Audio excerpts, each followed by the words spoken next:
Yo, hello everyone. Welcome to the Lamplight City. Lamplight City, Volume 3. Last week we solved yet another case. It was about a kidnapped baby. We solved that case. I think that was basically it. So we're starting a new case now. And with new case comes a new thought process. I had been going guideless for the most part up until today. So, and I think the game is very well done for what it is, but it's just not really my kind of game. I definitely think it's really well done though. But I'm going to use a guide to finish this game out. So I may end up going slower or faster, who knows. We'll see. But I absolutely have a guide pulled up. So let's see here. Let's go ahead and load this up.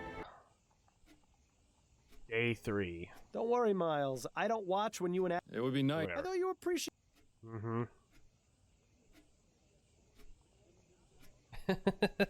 Me too, Claude. Me too. Like I said, I think it's very well done, but just not my thing.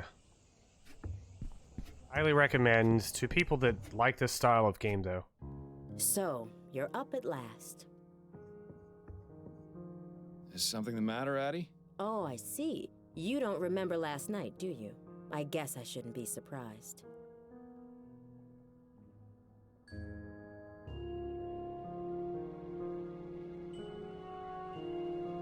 Please tell me I didn't do anything stupid last night. No, I wouldn't use the word stupid. Oh, thank God. Disgusting and shameful would be more appropriate, I think. Oh, God. Oh, what did I do exactly? It was nearly 2 when you burst in here, soused to the eyeballs from God knows where. I imagine you've probably forgotten that, too. You were muttering something about peace and quiet and then proceeded to relieve yourself on my begonias before stumbling into bed. Charming. I salute you, O Vice Admiral of the Narrow Seas. Good God. How embarrassing. I'm so sorry, Addie. I don't know what came over me.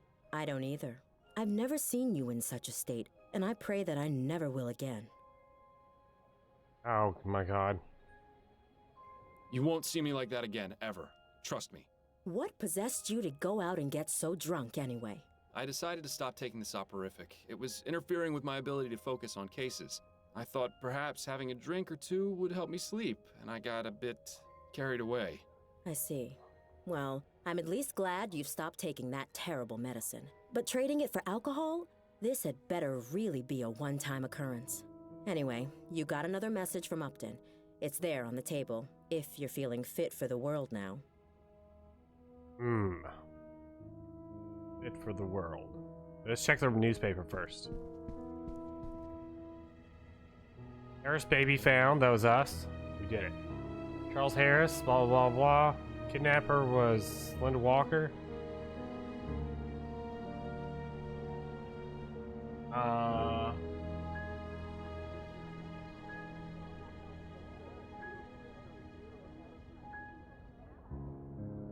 My detectives should be commended for the outstanding work they did in finding baby Charles and bringing him home safely. I'm not one of his detectives, but that's okay. Third mysterious murder? Anyways.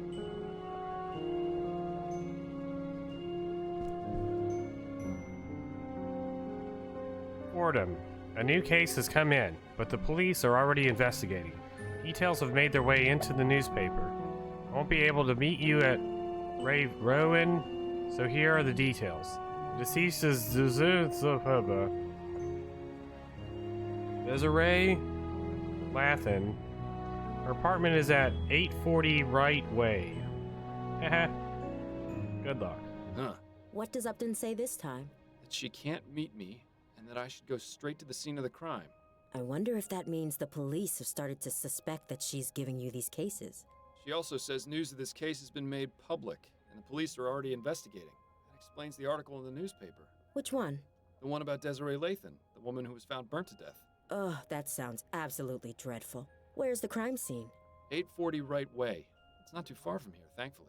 You're sure you're feeling up to this today? I'll be fine. The mental exercise will get me back to normal in no time. Mm-hmm. Well, this is shaping up to be quite the investigation. I should probably get a move on before the police ruin the crime scene any more than they already have. Good luck, Miles. And stay away from the bars, would you? Mm-hmm.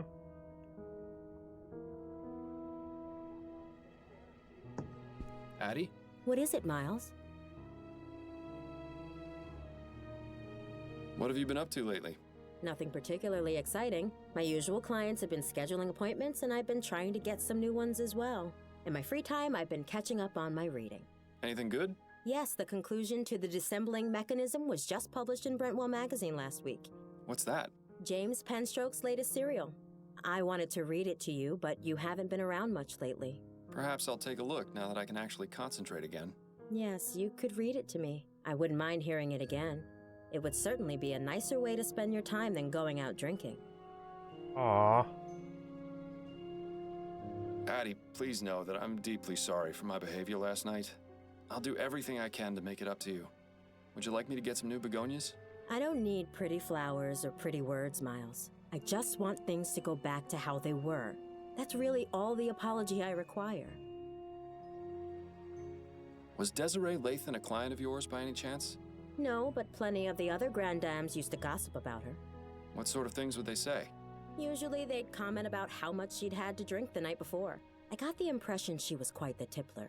I hope you're not planning on following her example. That would require me to burn to death in our bed. Then I stand by my previous statement. Alright. God says don't compliment her. I'll let you get back to your book. In bold and like capital letters.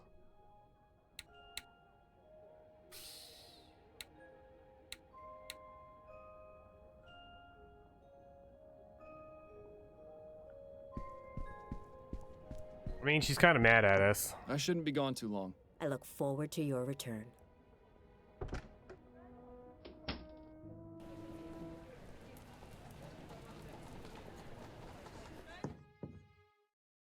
Looks as though we've arrived fashionably late. Excuse me, sir, but this is an active crime scene. We can't allow members of the public. Oh, this isn't just any member of the public, Kane. This is Miles Fordham. He used to be one of us until he killed his partner.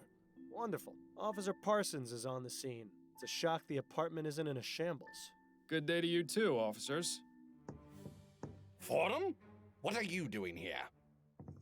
It's like capitalized, italicized. Captain Snelling. What a pleasure. That's Chief Snelling now, Fordham. I don't expect you follow the workings of the department much these days, but I'd appreciate the proper address. So nice to see that power hasn't gone to his head.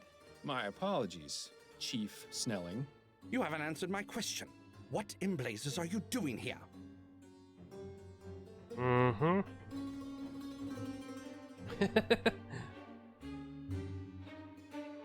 The story was front page news. I couldn't resist coming to have a look for myself. There's no respect for police business anymore, damn meddlers. This is an active crime scene, Fordham. Leave the premises immediately.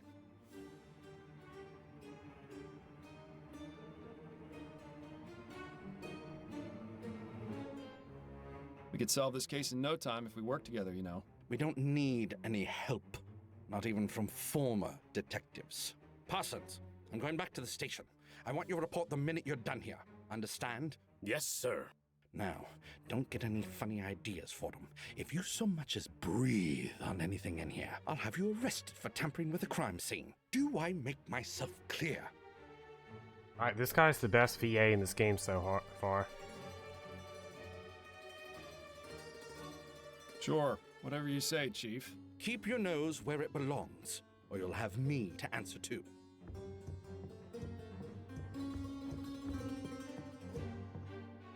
I suppose it's reassuring that even in this crazy, ever-changing world, you can always count on Snelling to be a complete ass. You heard the chief. No snooping around. The sooner you get out of here, the better for all of us.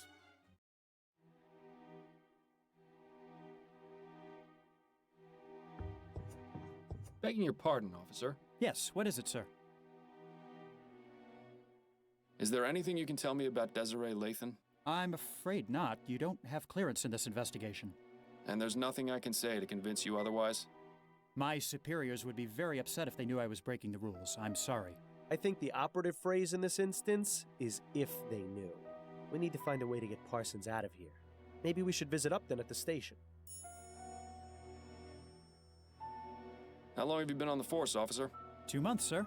And how's it treating you so far? This is where I was meant to be. That's good to hear. Parsons mentioned you used to be a detective? I was, yes, for 15 years. It wasn't always easy, but I loved every minute of it. Parsons goes on about how he's got his eye on becoming a detective, but I don't know if I'd be able to handle it. Is that right? Yes.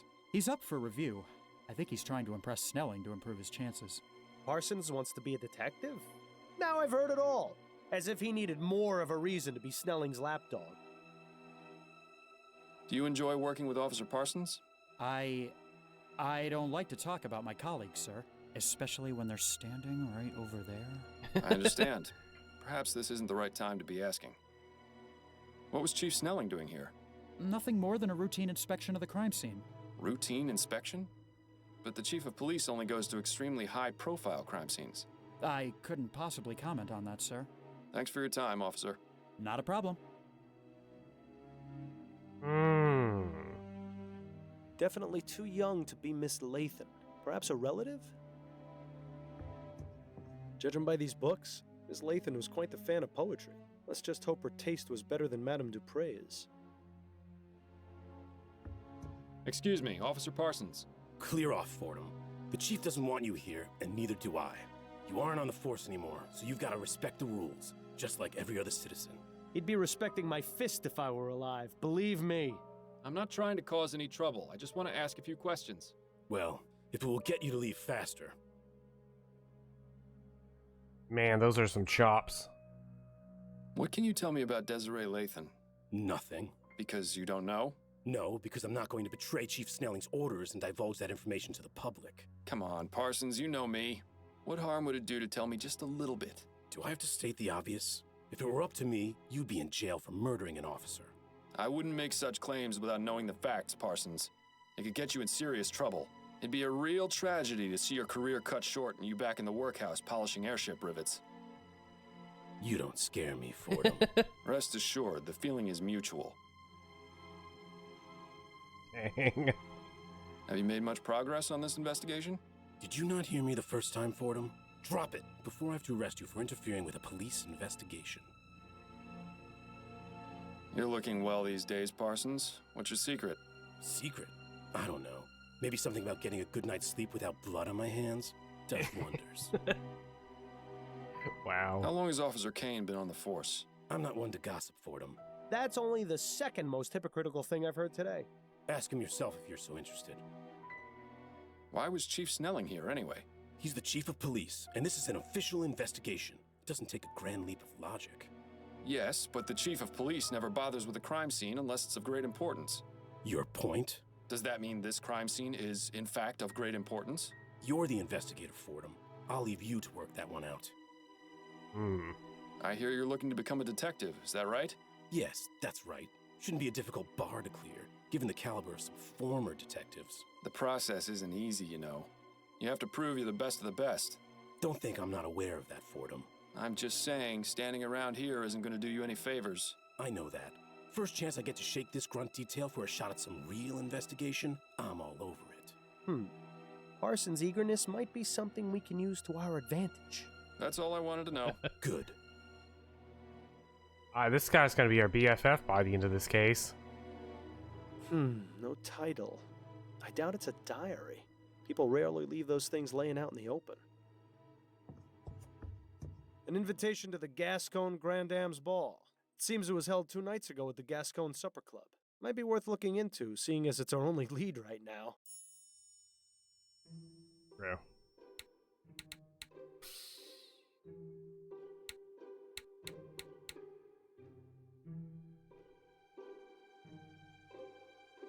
You have to hand it to her. Miss Lathan certainly had a unique taste in fashion. I bet you could see her coming a mile away.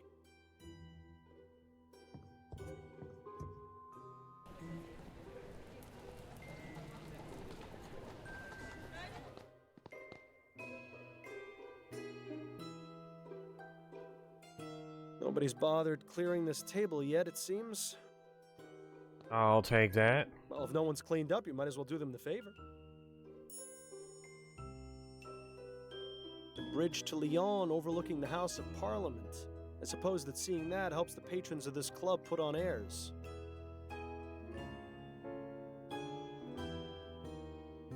Odin's Cave. Excuse me, miss? I live in Rudik's apartment. Oh, well, hello there, handsome. I've never seen you around here before. Care to Hey. join me for a drink?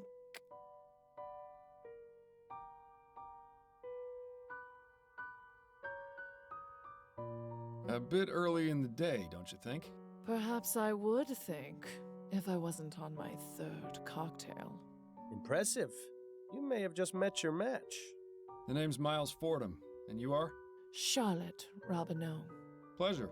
Would you mind if I asked you a few questions? I suppose not. It would help pass the time.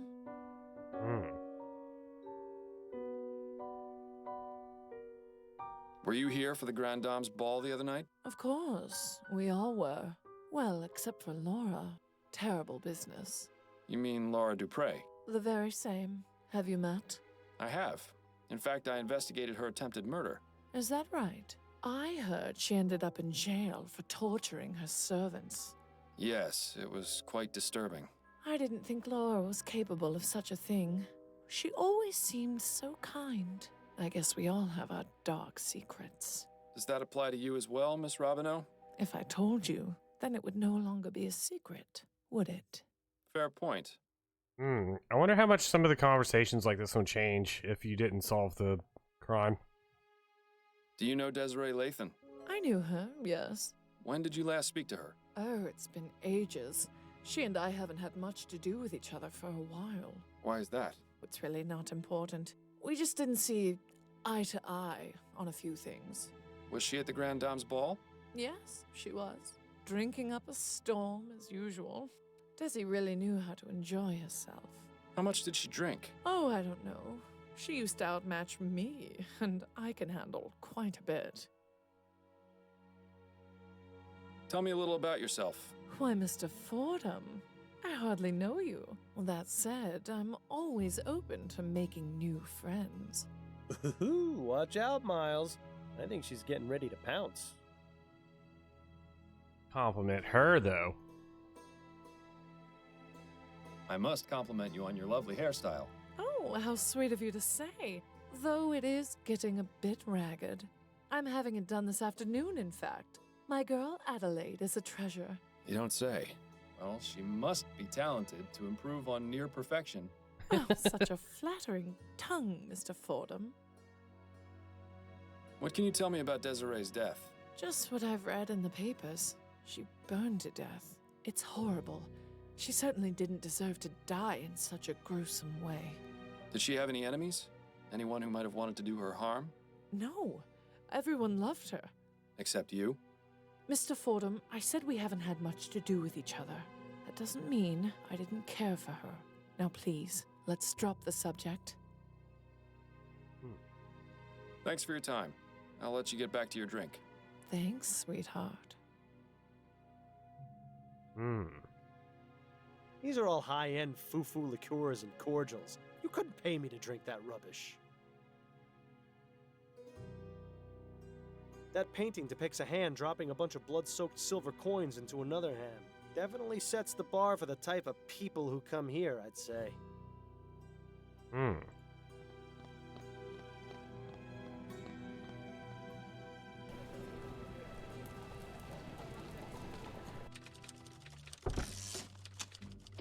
I didn't imagine we'd be coming back here in this lifetime.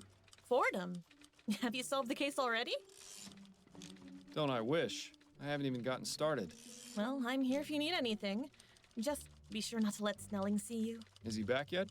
He arrived a few minutes ago.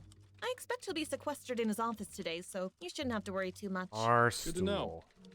I remember being a coat rack, I think. Maybe. Were we a bar stool? That was so long ago. Ancient history. The old Jack and Stars. I think it was like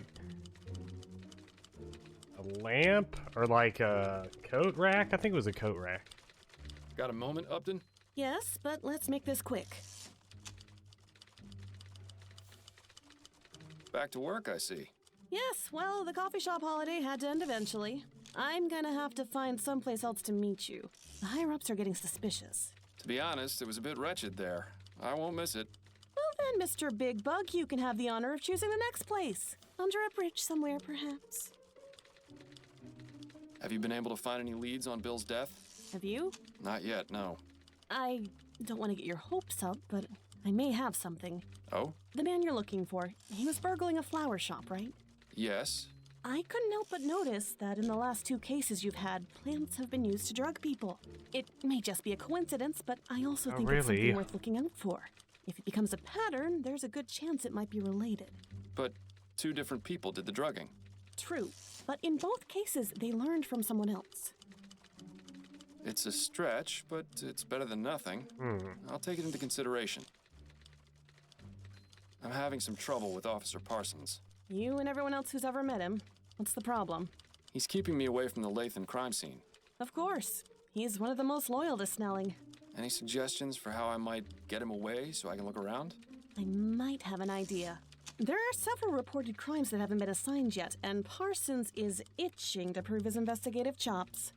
He'd probably abandon his post for a good enough lead and a chance to impress Snelling. Upton, oh good, you impress me. Department politics are something of a specialty of mine. Upton, oh good.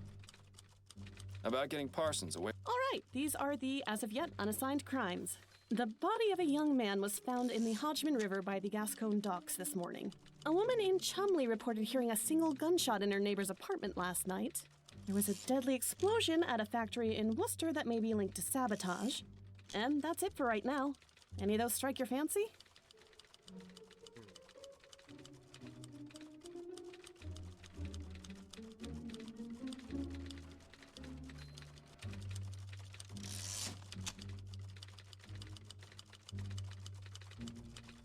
Tell me more about the body found at the docks.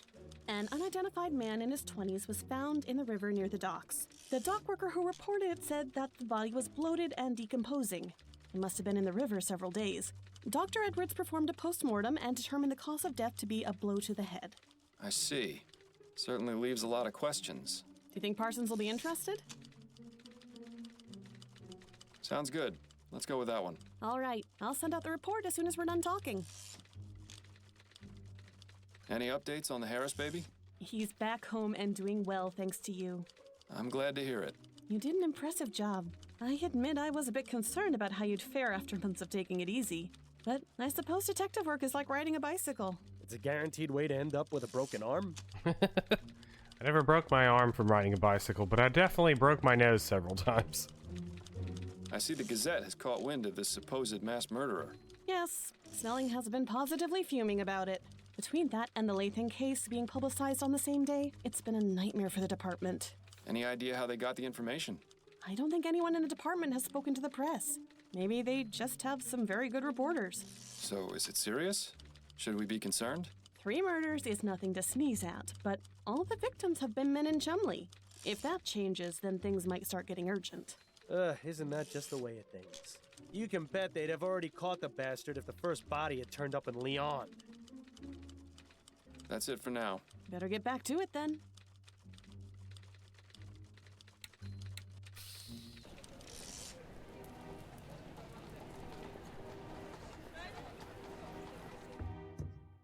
Damn, looks like Parsons didn't take the bait. He must not have considered that case enough to prove himself to Snelling.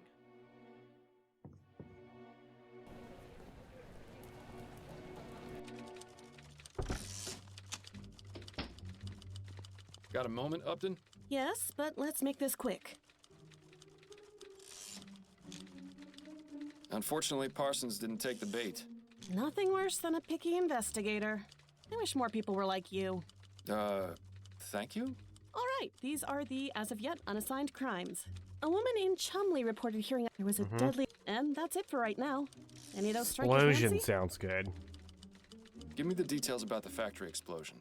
The owner of the Hawkins Steelworks reported an explosion at his factory that killed 2 of his workers. He says he's been getting several threatening letters about his current project. Oh, wait. And so he found which one it suspects is. someone has sabotaged the operation? Yes, likely the Redites. Do you think Parsons will be interested? No. No, actually, let's try another one. All right, which one? Gunshot doesn't sound interesting. Let's hear about the gunshot. Ethel Williamson reported hearing a sound she described as a single gunshot coming from her neighbor's apartment last night. She said she had been hearing arguments over the past several weeks, and there may have been domestic violence involved. When she knocked on the door, she got no answer, but she said she noticed the distinct smell of flowers. Intriguing. Do you think Parsons will be interested? Apparently it's this one. Sounds good. Let's go with that one. Sounds like All the right, least interesting I'll send out one. the report as soon as we're done talking. That's it for now. Better get back to it then. Flowers, though.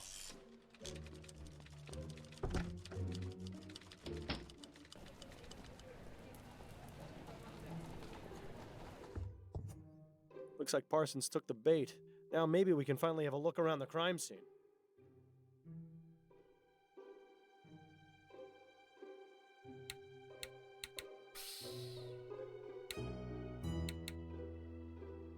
Hello, Sarah.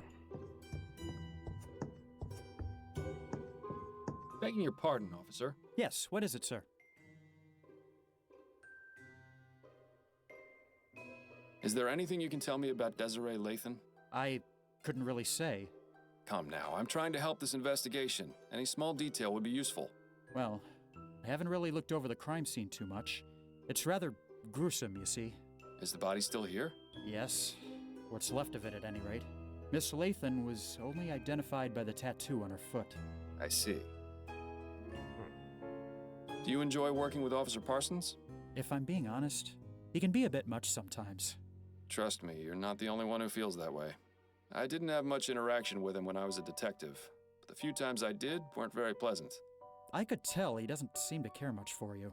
Although I don't think he cares much for anyone except the chief, and that's only because he's the one who gives out the promotions. What was Chief Snelling doing here? He was inspecting the crime scene. Yes, but why was he involved? Is there something special about it that would require the chief of police to look into it? Well, someone thought it might be related to the big case we're not supposed to talk about. You mean the mass murderer? Yes, sir. I could see why the chief is upset that the news has gotten out. And is it related? No, I don't believe so. But the news reports are beginning the public on edge. Of course. The less information there is, the easier it is for rumors to start spreading. Exactly. Chief Snelling has a lot of fires to put out. If that's the case, it's too bad he didn't get to Miss Lathan in time. Too bad. Has there been much progress here? Snelling and Parsons examined the scene, that's all I know. Do you think I might have a look, now that the initial investigation's been conducted? I'm afraid that's out of the question, sir. I have my orders. I'll be in and out before you know it. I'll leave no more trace than a ghost. If Parsons were to catch you, my career would be over. Trust me, he won't be back for some time. I swear on my honor as a former member of the New Britannia Police.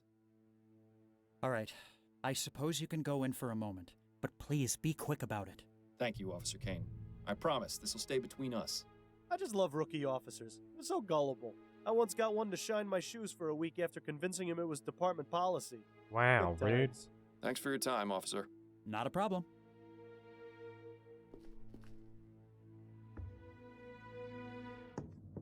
That's certainly a pungent aroma. I can see why the officer stuck to the living room.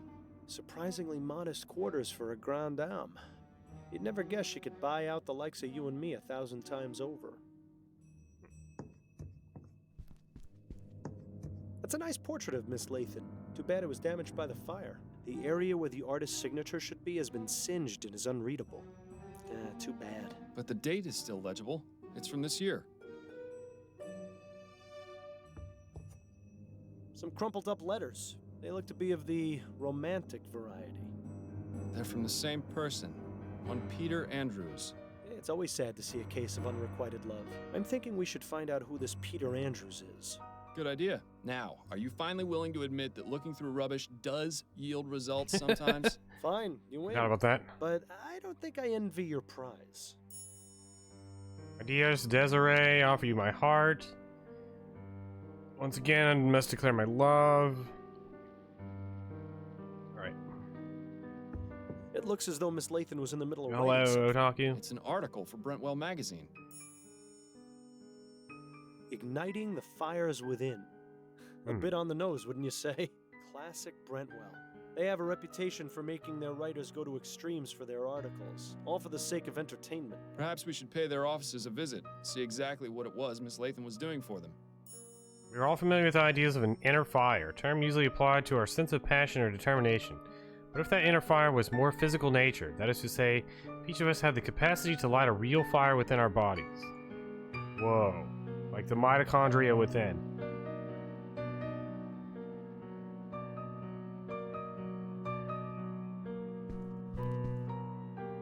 Ashes to ashes and all that.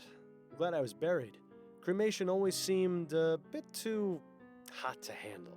Now's not the time for jokes, Bill. Are you serious? Death is the best time for jokes. Otherwise, it's all just a bunch of boo-hoo-hoo this and wah-wah-wah that. And trust me, there's plenty of that in life. Hell, you'd know better than anyone. All right. Just shut it for a bit while I look over the crime scene, would you? I need to concentrate. Finally decide on a game for this month? Question mark? I don't know what you mean. We've been playing this game for like 2 weeks now. This is week 3 of Lamplight City. Alas, poor Desiree, a woman of infinite riches, of tastes most fancy. Where's all your money now? Come to think of it, that question might be worth answering. Ugh, greasy, fetid, stinking ashes. Who knew the human body was capable of producing such a disgusting byproduct? I'm surprised the coroner hasn't taken the body away yet. Probably because there isn't much of a body left to take. Either that or Dr. Edwards knows better than to deal with something like this. That's extremely unlike him. He'd jump at the chance to examine this body. Perhaps we should allow him the pleasure.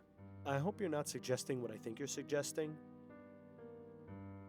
Oh, Miles, really? You're going to carry the ashes around in a pewter mug? It's vital to the investigation that we find out exactly what happened to the body. If anyone can tell us for certain, it's Dr. Edwards. Fair enough. I suppose this isn't the most unpleasant thing you've carried around before. Remember that time we had to go looking for that murder victim's missing head? I'd really rather not, actually. Is that it for us? I don't think Desiree will be able to give us a hand with this investigation. Really? Bill? What? I thought it was funny. One weird game with eyes.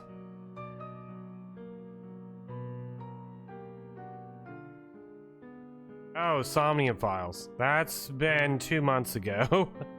that was a hot minute ago. This one's clean. Well, aside from the fact that the rest of the leg is burned off. I guess it was a month and a half ago. There's a tattoo on her ankle. It says, "Dancing Through Life." Hate to break it to her, but that dance is over.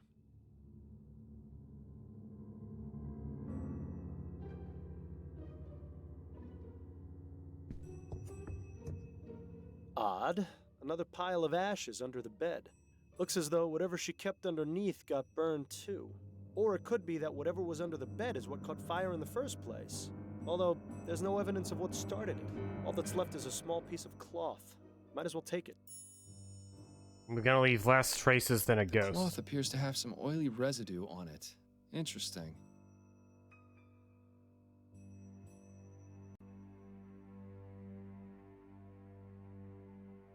We're not playing that game right now, so let's not worry about it. Right now we're trying to solve a mystery.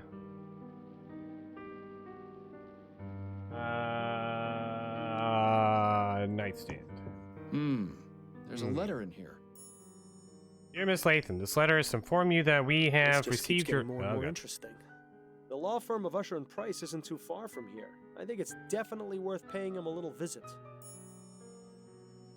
We have received a request to make changes to your beneficiary, so indicated in your last will and testament.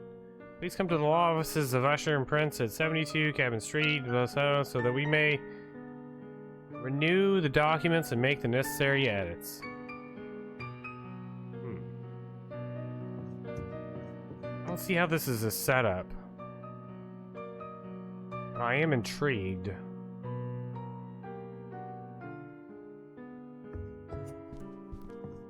Doesn't look as though this fireplace has been used in a long time. I suppose we can rule it out as the source.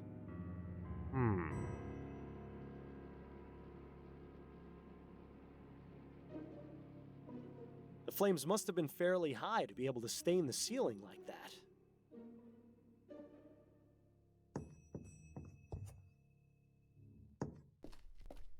Was there someone else in the room just now? I thought I heard you talking. Oh, no. It's just sometimes I think aloud when investigating crime scenes. I see. Good save. We don't need any more police officers thinking you're insane. Ugh. The smell from the bedroom is getting worse. I don't know how much longer I could stand it. Have I played any other games like this? I sure have. We played all the Blackwell games. We played Unavowed. We played all the game. Pretty much, we played most of, what's his name? Dave Gabe's something. No, I forgot his name. We played most of that guy's games. We also played some of this guy's other games. Like Golden something.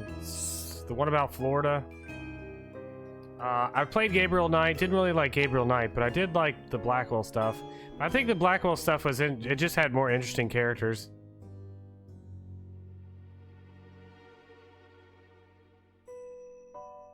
Oh, I see. I think that they just wanted to make you go somewhere else other than the coffee shop to switch it up. That's my thought process.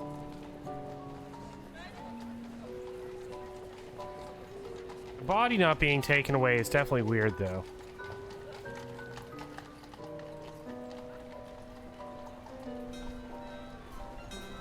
Usher and Price.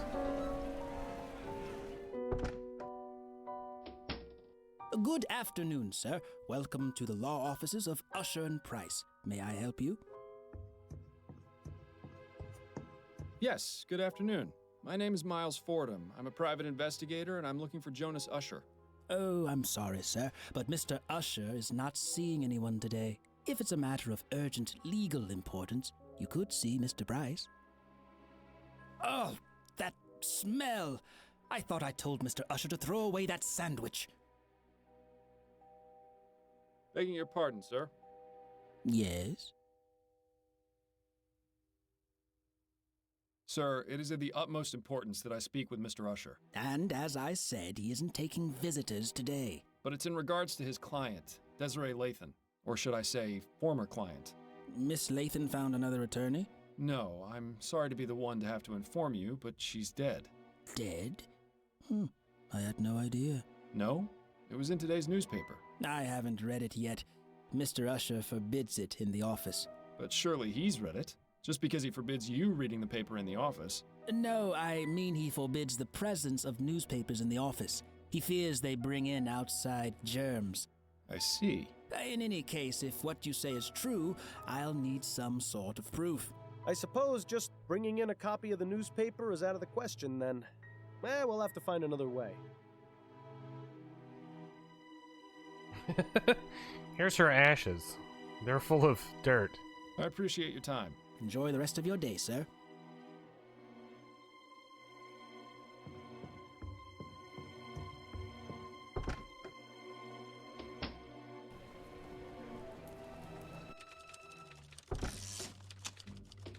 Dear Lord, what is that smell? Did you step in something out there, Fordham? Private investigation is a dirty job, Upton. You know that.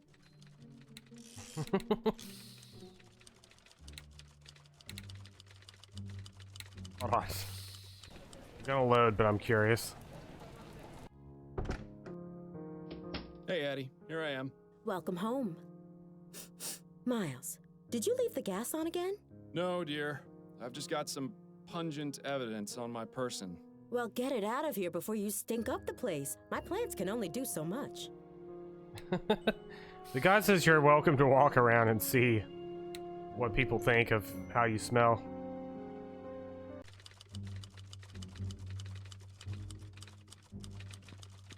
Got a moment, Upton? Yes, but let's make this quick. Would it be possible for me to access the mortuary? The mortuary? What for? I'd like to consult with Dr. Edwards. All right, but be careful. Make sure you don't let Snelling see you back there. That's it for now. I just want to Better talk get to my back to friend it, then. Dr. I forgot his name. Dr. Edwards.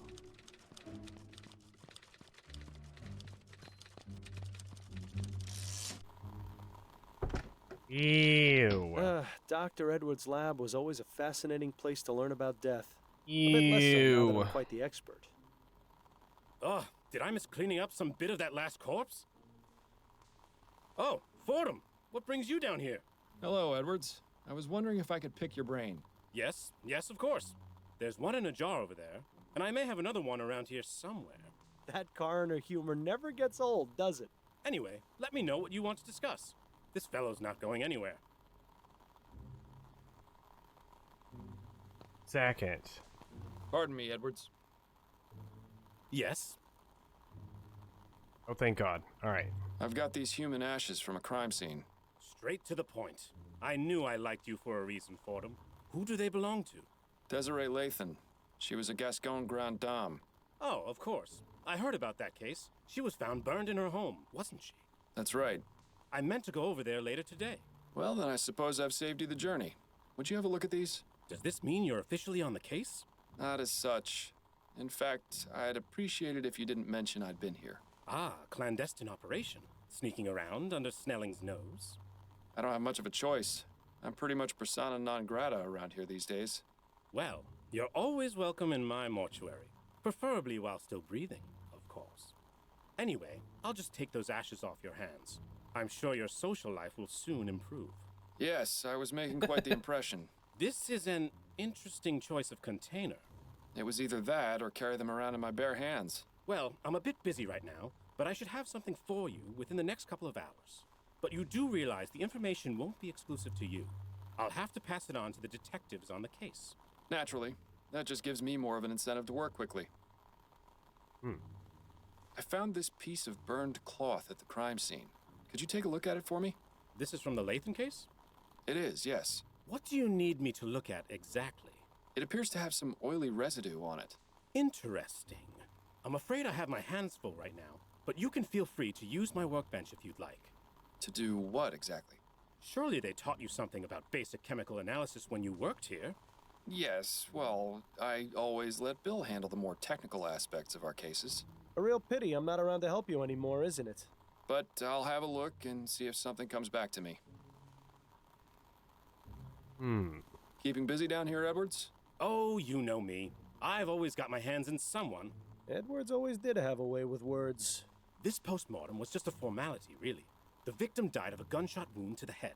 Last week, though, we had a real kicker. An old man was brought in, and though he appeared quite dead, I was told that he'd been in a trance for over half a year. Apparently, he was hypnotized right at the point of death, and somehow managed to remain alive, in a fashion. In any case, when I began performing the exam, his entire body decayed into a putrefied mess within minutes. It was fascinating. What? Should you really be giving me these details, Edwards? Oh, hell, I don't mind telling you, Miles. It's not like you're going to go tell Snelling. Besides, you're the only one who's come to see me all week.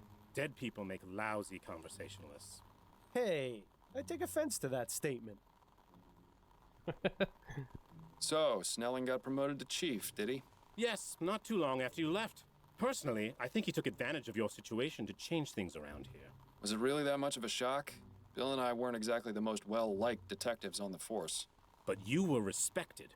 You two solved over 350 cases in 15 years. You Holy were an cow. institution. Damn right we were.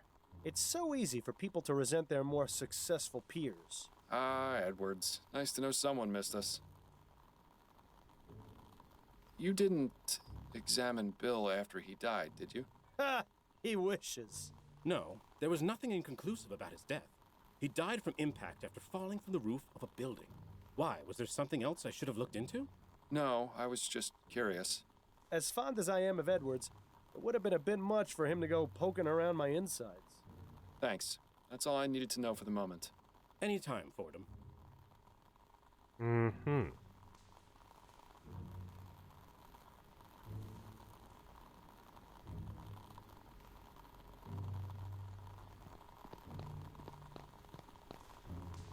And name? It's been ages since we got to do any type of chemical Wings analysis. of Leon. This will be grand. Dr. Edwards, could you remind me what it is I'm meant to be doing? Yes, of course. Go ahead and get as much of that oily residue from the cloth into the petri dish. Good. Now add some of the chemical reagent in the red bottle to the dish. Mm-hmm. Is that I'm colorblind? Aha! The oil turned orange. Yes! The reagent has caused a chemical reaction and changed the oil's color. Isn't science fun? Quite. But how does this help me? I have some samples of the most common types of flammable oils on the shelf. Go ahead and add them to the test tubes. Good. Now simply check each one with the reagent to see if you can find a match. And if I don't find one? Then I suggest going out and looking for more oil samples. That was Kings of Leon. I was gonna say, isn't Wings of Leon a thing? From, that one Life is Strange game we played?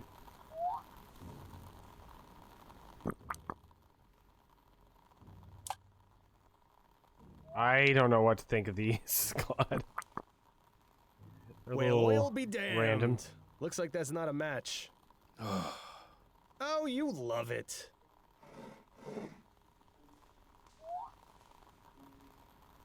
I like the sound effects, though.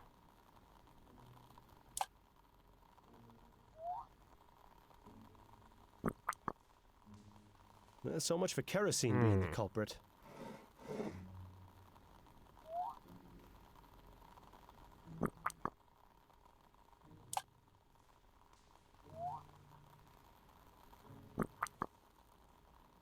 Too bad. I would have bet on it being coal oil. Same. Too bad it was none of them.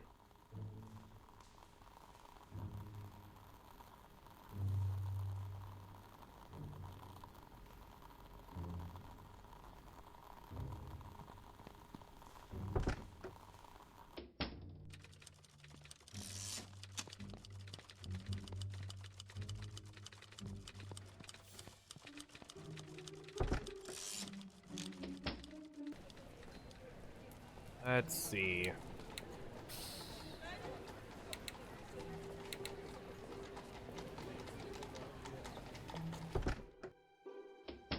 Ah, hello there. Are you here to drop off an article? No, actually, I'm a private investigator. The name's Miles Fordham. How exciting. You must have so many interesting stories. You could say that, yes. Please, come in, come in. I'm Alan Brentwell, owner and publisher of Brentwell Magazine. Pleasure to make your acquaintance. It's your boy, Alan. I have some questions for you, Mr. Brentwell. Wonderful! It's so seldom I get to answer questions. This guy looks exactly like what I would have imagined him looking like, based on his voice. What can you tell me about Desiree Lathan? Desiree Lathan. Oh, why, she came to me a few weeks ago in response to an ad I took out requesting articles. She told me she had an idea readers would love. We agreed on 3 crowns per paragraph, and she was on her way. Come to think of it, I haven't heard from her in a few days. Better Suikoden 1 or 2? I've never played either one. I'm guessing 2. 2 seems to be the real big fan favorite. Were you aware that Miss Lathan is dead? What? No, I had no idea. What happened? I'm not exactly sure. She seems to have burned to death under mysterious circumstances. Mysterious circumstances? Most of her body was burnt to ash, but there's very little fire damage around her. It's as though she herself just caught fire. Oh, that sounds positively ghastly. Oh dear. Is something wrong? I just remembered. The article she was writing, dear God. I hope she didn't go too far with her research. This guy's facial expressions and like his voice and everything just make me suspect the heck out of this guy. I'm sure they just wanted to go all in.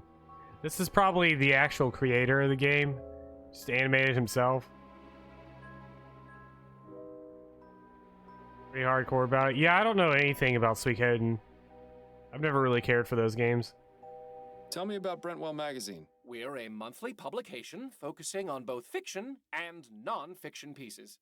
Ah, yes, you're publishing that serial, aren't you? The Dissembling Mechanism? You're a subscriber! Tell me, what did you think of the conclusion? Quite astonishing, wasn't it? I haven't had a chance to read it yet, I'm afraid. Ah, then I won't say any more about it. My dream was to have a magazine that was well-respected and educational. But sadly, it seems today's audiences are much more interested in reading about sightings of giant bat creatures or mysterious buried treasures. Such a pity. I hear Such you a have pity. a bit of a reputation for making your reporters do questionable things for their articles. You are mistaken, Mr. Fordham. I don't force my writers to do anything. They seem to have this notion that the more extreme their research, the more authentic the articles will be.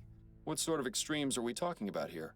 We had one writer who attempted to heighten the sensation of fear she wanted to express in her story. Damn near decapitated herself by sticking her head through an opening at the clock tower at St. Denis Cathedral. Oh my god. Ugh. Thankfully, she made it out alive. It would have been quite the predicament if she hadn't. Especially considering that was our most popular article last year. Oh, people have such odd taste. Hello, the LCC. Can you tell me all about Suikoden 1? I've never played the game. Tell me everything you know. The LCC. What made you decide to start this business? I always wanted to be a journalist. I never had much luck with any of the local papers, though, so I decided to start my own. I admit it's not exactly what I wanted, but I like to think Brentwell magazine has found its own unique voice. Voice? More like a gurgling scream. Oh my god, Mega, did you give up on Tails? What exactly was Desiree's article about? I'm not entirely sure. She merely came to me with the proposal. She didn't tell you what that idea was? She did, but I wasn't sure what to make of it. Please, Mr. Brentwell, stop stalling and tell me what she was writing about. It was about spontaneous human combustion. What do you know about spontaneous human combustion? That's the thing. I don't know very much at all. It sounded interesting enough. That's why I accepted Miss Lathan's proposal to write the article about it. But what do you know about it? Only that it's a mysterious phenomenon in which a person catches fire spontaneously and burns to death. It sounds exactly as you described Miss Lathan's condition. Do you know what Miss Lathan's research on the subject involved? Only the one contact I gave her, a Miss Angela Maxwell at the Spectre Society in Gascon. Ah. I know her. The Spectre Society, huh? I shouldn't be surprised to hear that name again. Are you a member? Actually, I am. Then I suggest you do some research there. There's bound to be something relevant in that curious library of theirs. Thank you. Perhaps I will. Ding. Thanks for your time, Mr. Brentwell. The pleasure is all mine. Time to go visit our BFF.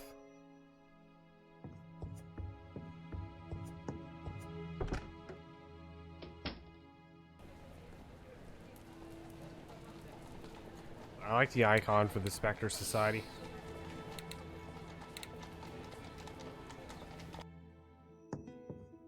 Welcome back, Mr. Fordham. Hello, Angela. Could I ask you about some things, Miss Maxwell? Certainly, darling.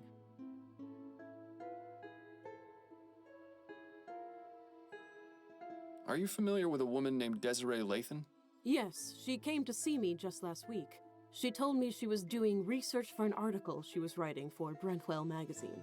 What sort of research? She asked me a few questions. I can't believe we haven't gone back to the That was all. She wasn't here for very long. And what was she the beauty researching? lady. Something about spontaneous human combustion, I believe. Hmm. Did you know that Desiree Lathan is dead? What? My God, no. I didn't. What happened to her? She was found burned to death in her bed. How awful. Do you have any idea how this may have happened? There are a number of possibilities, but if she was in the middle of researching spontaneous human combustion, and then to have this happen, it can't be a coincidence. Are you suggesting she herself was a victim of spontaneous combustion? One need only compare the circumstances of her death with the facts, darling. She can't be serious, can she? Oh my god. What can you tell me about spontaneous human combustion? I'm not overly familiar with the subject, but I do have a book about it on the shelf back there. You are welcome to look at it if it will help. I may, but I'd like to know what your understanding of it is. Well, I believe it is when the human body inexplicably catches fire and burns. It usually occurs among elderly women who drink to excess, and very little fire damage is caused around the body. That's really all I know, darling. It's not a very agreeable subject for study now, is it? Thank you for the information. It was very... That's what I was thinking, enlightening. LCC. It was my pleasure, darling. That's what I'm thinking.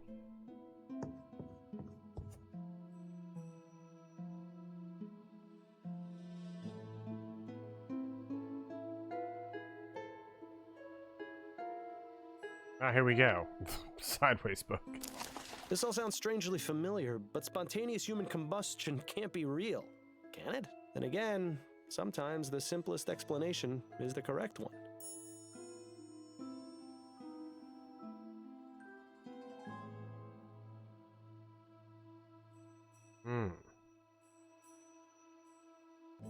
Anybody here ever spontaneously combusted in a fire?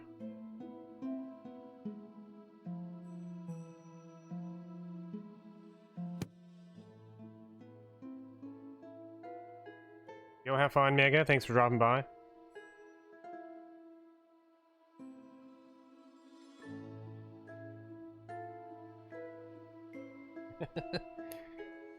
It's most common in elderly women, so you might be okay. I'll be going now. May the spirits guide you to that which you seek.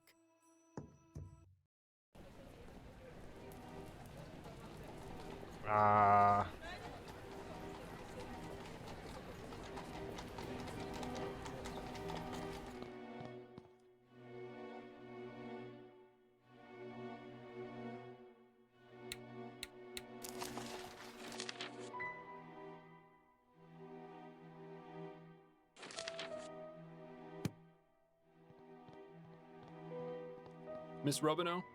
Oh, it's you again. Have you come to ask me more questions? Yes, if you wouldn't mind. No. Be my guest. Is the name Peter Andrews familiar to you? Peter Andrews? Is he still around? I'd be able to tell you that if you told me who he is. He's desperate. That's who he is. A lovesick fool who is obsessed with Desi. Sent her love letters all of the time. Well, you know where I can find him. Why would you want to? Because I want to question him about Miss Lathan's death.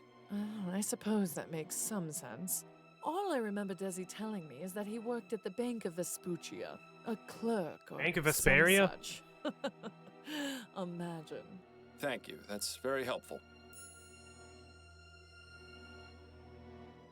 Thanks for your time. I'll let you get back to your drink. Bank Sweetheart. clerk.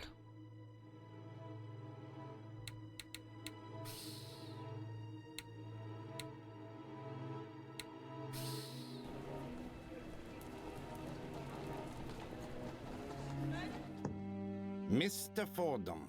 Hey. Ah, Mr. Dupre. Good to see you again.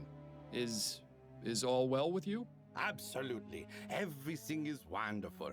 Because of you, this city has finally seen Laura Dupre for the monster she is. I cannot thank you enough. I suppose you're welcome? Now then, is there anything I can help you with? Yes, I'm looking for Peter Andrews. I was told he worked here. That's right. His desk is just over there. I don't remember this guy. Lovely seeing you. I mean, I remember this guy, but I don't remember this guy. It looks like the sun, though.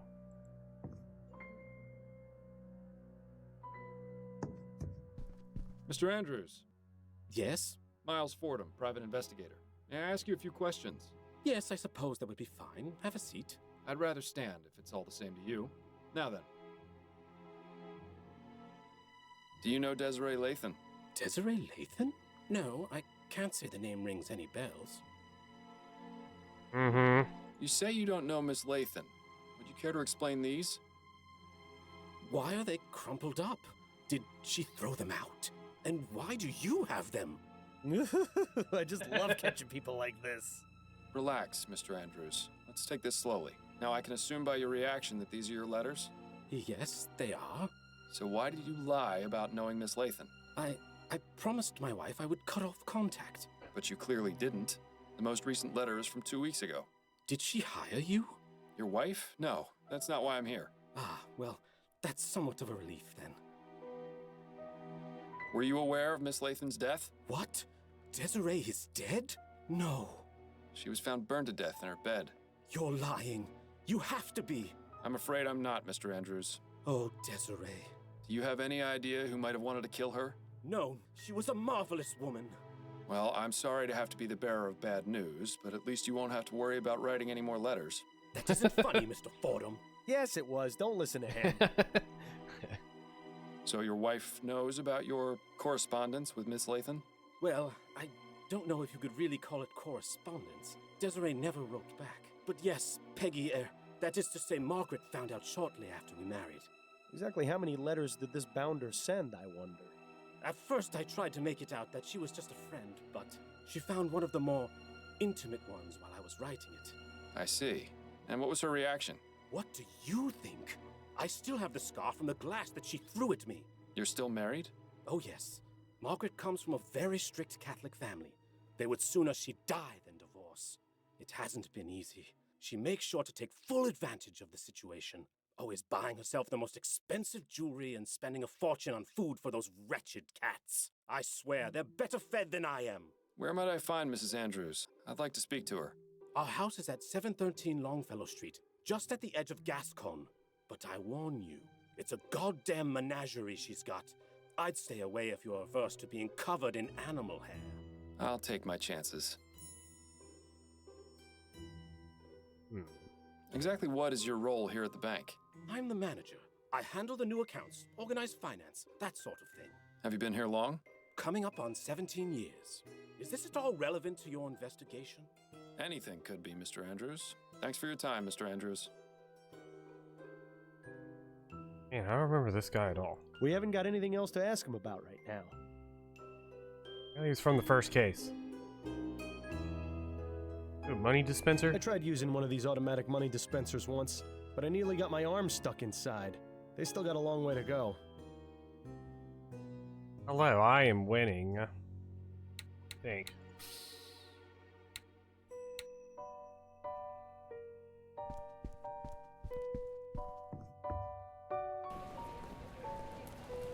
I like that it's a squirrel and not a cat. Nice house. It definitely screams, eccentric person lives here. Speaking of which, that must be Mrs. Andrews over there with those rodents. Rats with fluffy tails. How anyone can find them endearing is beyond me. Excuse me, Mrs. Andrews? May I help you? I'm Miles Fordham, private investigator. I was hoping you could answer a few questions. All right then. Don't worry, my darlings. Mommy only needs a moment to speak to the nice man, then I'll give you all the nuts you can eat. My little friends just adore nuts, Mr. Fordham. Guess that explains why squirrels are so attracted to them. Aha. Do you have any hobbies or pastimes, Mrs. Andrews? Well, of course. I do a bit of knitting and I take care of my pets. I take it you're fond of animals? Oh, yes. I just love animals. Most prove to be better company than people. Is that right? Well, consider this, Mr. Fordham. Animals can't betray you or lie. Uh-oh. I don't like where this is going. My furry little companions would never hurt me. Unlike several humans I could name. Who are these companions, exactly? Why, my darling little kitties and squirrel friends, of course. Did you know Desiree Lathan? Not personally. I never met her, but I knew exactly who she was. And who was that? A miserable drunk. Always going out and getting liquored up at her so-called socialite balls. They try to make them seem so fancy and high class, but it's really just a bunch of bitter old hags getting together to gossip about each other. With that kind of lifestyle, it was only a matter of time before I caught up with her. Do you happen to know anything about the circumstances surrounding the death of Miss Lathan? I read in the paper that she was burned to death. In her bed, wasn't it? That's right. Do you have any idea how that may have happened? Well, I already told you she was a drunk. Maybe she came home plastered and decided to smoke in bed. I'm rather surprised she was sleeping alone. That woman got around, if you know what I mean. She certainly seems to know a lot about Desiree for someone who claims to have never met her. Tell me about your cats. They're the most wonderful little dears. Do you have any pets? Afraid not. My wife isn't too fond of cleaning up after animals. Pity. Cats make wonderful pets. They're good company and are independent, unlike dogs. Edgar and Hubert are my pride and joy. I give them only the best of everything, and they in turn give me their unconditional love. That's delightful. I used to have a wonderful cat named Tobias, but, he had an unfortunate accident. Oh, That's no. why I never let my two angels out of the house. What happened to Tobias the cat? I really rather not talk about that. It wasn't my finest hour. Let's just say it was an honest misunderstanding which got blown way out of proportion. Well, now I just have to know what happened. I hate it when people tease gossip and don't deliver. Your squirrel friends are quite tame. Oh, aren't they just the sweetest? And so smart, too. When I feed them, they come up and put their little paws on my hands as though they were giving me little squirrel hugs. And the way they look into my eyes, I can almost hear them saying, "Thank you for the nuts." Well, at least you can be grateful that it's only my voice you hear and not some rabid squirrels. Thank you for the chat. It was very enlightening. Oh, my pleasure, Mr. Fordham. Now, if you'll excuse me, I need to get back to tending to my little darlings. Well,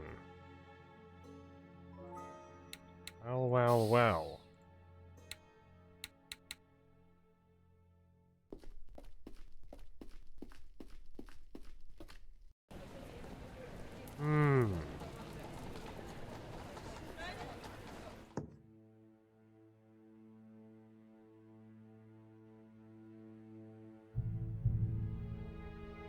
Thank you, Squirrel Lady. Mr. Andrews. Yes? Is there anything you can tell me about your wife's old cat, Tobias? Oh, God. There's a name I was hoping never to hear again. She loved that cat. I'm sure she would have married it instead of me if she could. Mangy little bastard was always leaving a mess and knocking things over, but he was Peggy's little angel. Then one day I'd had enough, so I let him outside, and... Yes? The stupid thing managed to get itself killed. Then things got ugly. How so? Peggy got a bit carried away, and... Well, let's just say I never imagined a cat could earn someone a criminal record. The plot thickens. Or perhaps sickens. Thanks for your time, Mr. Andrews. Well-adjusted lady has something going on in the background of her life. Got a criminal history, though. You know what that means.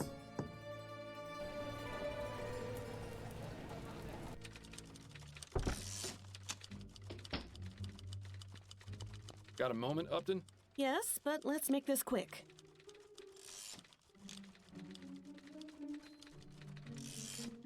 I need some information on one Margaret Andrews.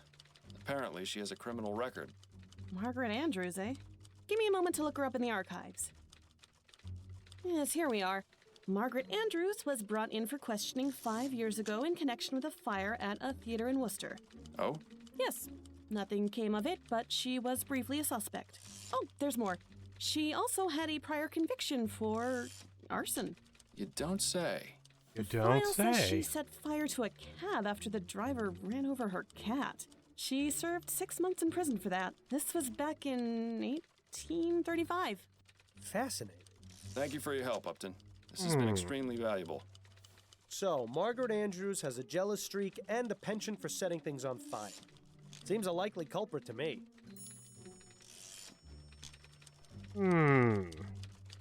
That's it for now.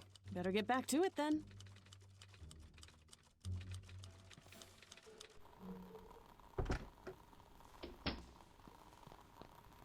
Pardon me, Edwards. Yes? Have you had a chance to look at those ashes I gave you? Yes, I have. Unfortunately, there isn't much I can tell you. The victim burned to death at a very high temperature. These ashes are greasy and putrid because of liquefied fat from the body, which burned like a candle. As to what caused her to burn, I cannot say without more evidence. I'm sorry, Miles. It's quite all right, Edwards. I appreciate the information nonetheless. Well, just so you don't go away empty-handed, have a copy of my report. Maybe it will be of some use. Thanks. That's all I needed to know for the moment. Anytime, Fordham. Mm-hmm.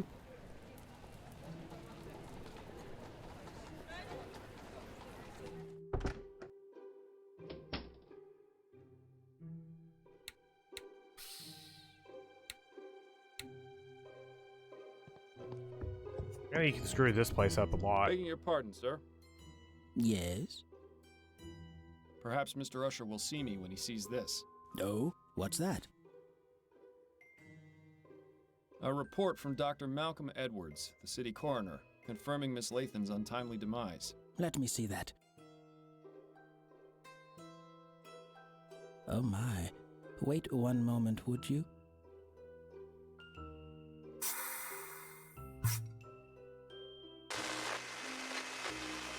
Martin, what is the meaning of this? The gentleman who brought that is a private investigator. He's waiting outside to see you. Send him in, then. You heard him, Mr. Fordham. You may go inside and see Mr. Usher. Thank you kindly.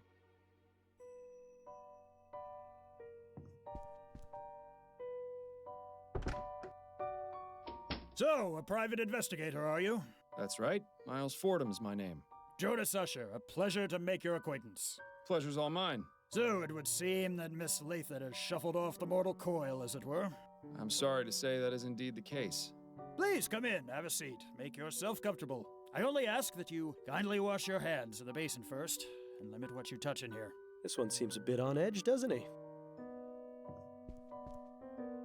Thank you, Mr. Fordham. I appreciate your cooperation.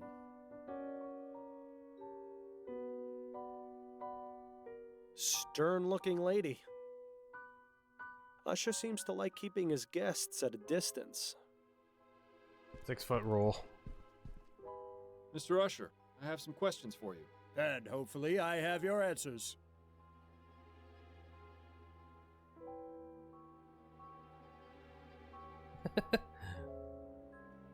Mr. Usher, I've noticed from your rules and habits that you seem to have a particular aversion to germs. Why is that, if I may ask? I've been ill most of my life, Mr. Fordham. I was a sickly child, and unfortunately my condition hasn't improved with age. It's a Man, he's just miracle like I'm me. still alive. That's why I'm so careful about exposing myself to germs. I see. How's my color? Do I look pale to you? Not particularly. I have the I same saw mustache myself and in the everything. mirror this morning and thought I looked a bit peaked. Also, my leg has been hurting more than usual, which has been cause for concern. Nah, you've really done it, Miles. Yes, well, moving on. What can you tell me about Desiree Lathan? She was a lovely woman. I'm saddened to hear of her unfortunate passing. How long had you been her attorney? She retained me some 10 years ago, I believe. That's quite a long time. Yes, I remember I had just gotten over a bout of melancholia and been able to work in nearly a month. I didn't think I'd make it out of that, but luckily things took a turn for the better. Miss Lathan came to see me, and I've served as her attorney ever since. Would you say Miss Lathan is a wealthy woman? Indeed I would. Her estate is worth a significant sum. Of course, you understand that this is confidential information, so I cannot tell you the exact amount. Yes, of course. Can you think of anyone who may have wanted to harm Miss Lathan? No, I can't. What makes you think that someone actually killed her? It seems the most plausible explanation. Miss Lathan was getting on in years. It's likely she may have developed a case of pneumonia. That's the most common killer of the elderly, you know. I had it when I was younger. Most unpleasant. Constant Definitely coughing, pneumonia. spitting up phlegm, rattling in the lungs. Thankfully, I made a full recovery. But supposing that was the cause of death, how would it explain the fact that her body was completely burned? she was a smoker. Perhaps she was having a cigarette when she died and dropped it on the bed, causing it to catch fire. I found no cigarette butts at the crime scene. I'm merely offering my opinion, Mr. Fordham. You can take it or leave it. I think we should leave it. She was burned by the common cold. I found this letter in Miss Lathan's bedroom, which mentions that she recently changed her will. Could you tell me a bit more about the circumstances surrounding this change? That's not an uncommon occurrence. People change their wills all the time. Relatives and friends fall in and out of favor constantly. Had Miss Lathan made changes to her will previously? No, this was the first time. What change did she make exactly? Just a change to her beneficiary. Nothing out of the ordinary. And when did this change occur? About 4 months ago, if I recall correctly. Yes, it was definitely in June, because I'd been in bed with a nasty stomach flu at the end of May. That was no fun, let me tell you.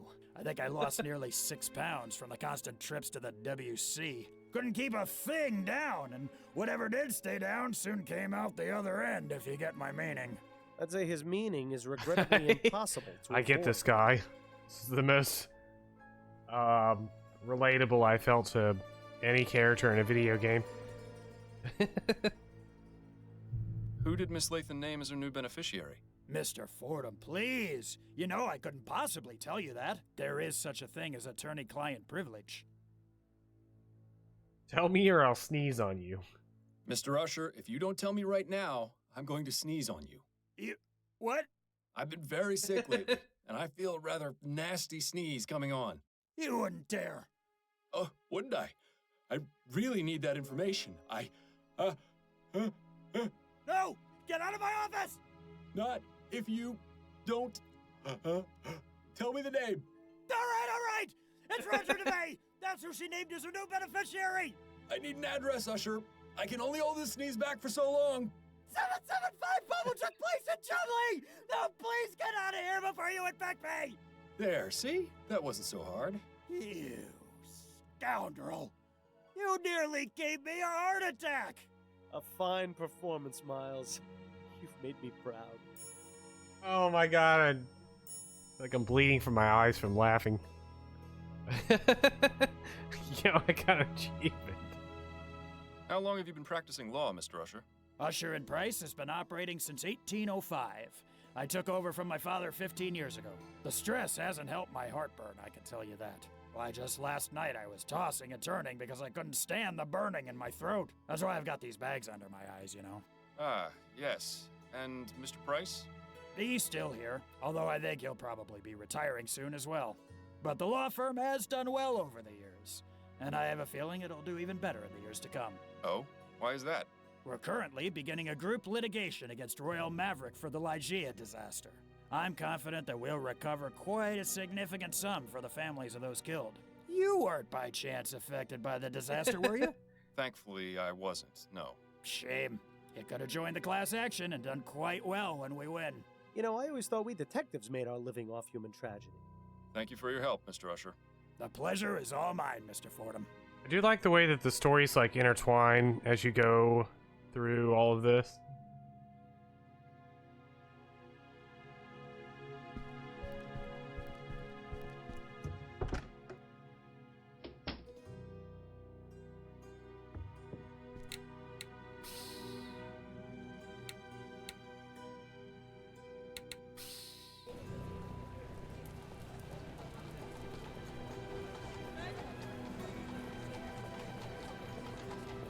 Did Usher give us the wrong address?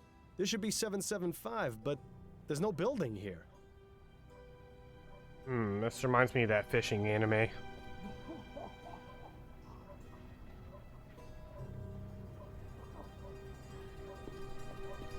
Excuse me. Yeah? Is this 775 Pumblechook Place?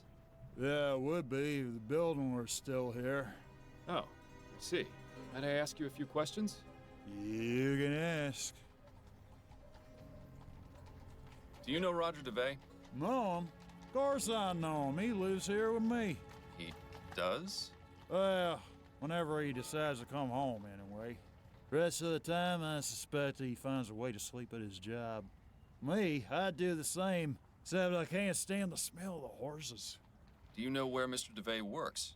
Nah, he never told me. Do you know a woman named Desiree Lathan? Nah, I don't know many women. They're not too fond of my company. Well, I don't understand why. I always try to be a perfect gentleman. Guess it just don't got the charm. I've asked Roger to give me a few pointers. He's a big hit with ladies, you know. Is that right? Oh, yeah. He no sooner looks at 'em than they're falling at his feet. Real natural, that one. Never brings back here, though. Always winds up staying with him, getting a free meal and a soft bed out of it. Ah, well, the bohemian lifestyle ain't for everyone. Maybe someday my luck will change. I'm sure it will change the day he decides to take a bath. What's your name, sir? Me? I'm Herman. Herman Shaw. How long have you been living here? Oh, I've been here for ages. Since before the building got condemned and was torn down. They pretty much forced us out, you see, but a couple of us came back and set up here. Seemed like a good idea, and I had nowhere else to go. That's not so bad, except for when it rains. And I guess we'll have to bundle up a bit more when it gets cold. But other than that, it's like the place was still standing. There's some of that classic chum ingenuity. Or maybe it's just delusion. What happened to this place? Why was it condemned? The building was old, in a pretty sad state, so the inspectors came by and said it was unfit for living. There was a whole lot of us here. Most were able to pick up and go, but a few of us stayed. Why don't you go to a workhouse? You wouldn't be asking if you'd ever been inside one. It's wall-to-wall people, children crying, sick folk coughing all over you. But there's plenty of that out here, too. Well, sure, but out here, there's freedom. Nobody telling you what to do except the odd copper. Not even many of them in this neighborhood. Besides, this is my home. Just because it's missing a few walls don't mean I ought to abandon it. Rude. This guy kind of sounds... At certain moments in his speech, he reminds me of Hank Hill. But not all the time. Like a good 20% of the time. You look somewhat familiar. An Didn't I see you accent. protesting outside the Harris construction yard? Yeah, I was there. What of it? Were you affected by the Lagia disaster?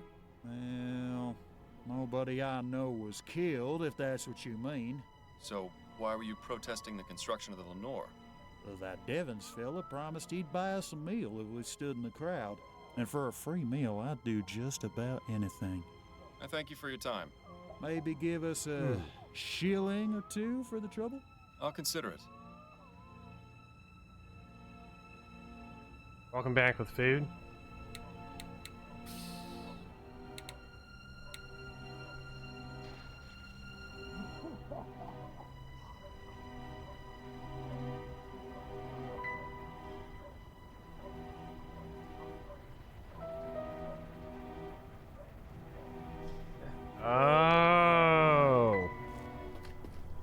Oh, Claude, we're about to have our answered question. Question and answer.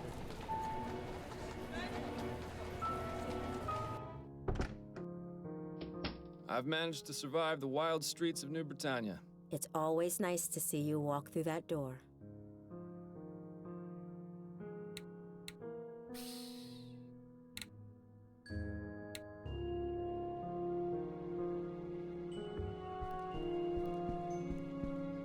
Addie? What is it, Miles? You've got an appointment with Charlotte Robineau later today, don't you? Are you using your detecting skills on me now? I spoke with her at the Gascon Supper Club, and she mentioned you. Turns out she knew Desiree Lathan. Makes sense. That social circle is tiny. She wasn't very forthcoming, though. Do you think you might try and persuade her to talk? Persuasion shouldn't be necessary. She usually just sits in the chair and starts gossiping up a storm. I think I know more about all the Gascon Grand Dames than anyone should. That's good. That's very good.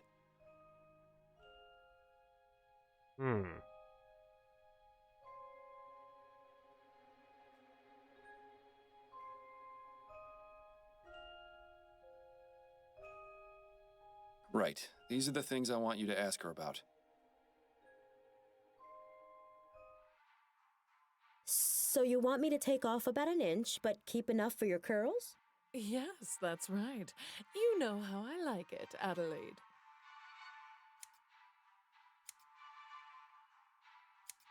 How was the Grand Dame's ball? Was your hairdo a hit? Oh, it was. All those other old biddies were practically fainting with jealousy. Truth be told, though, the evening was rather dull. Just the regular crowd of wags and gossips. You know, sometimes I envy people like you, Adelaide. People like me? Yes, you know, ordinary people. Being a member of high society can be so draining.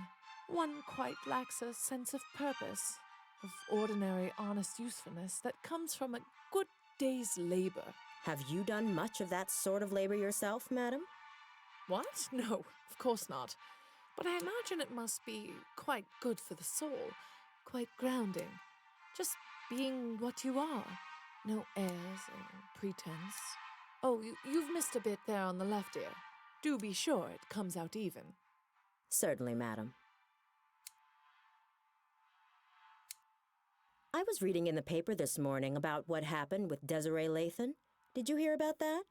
Oh, such a tragedy. Poor Desi.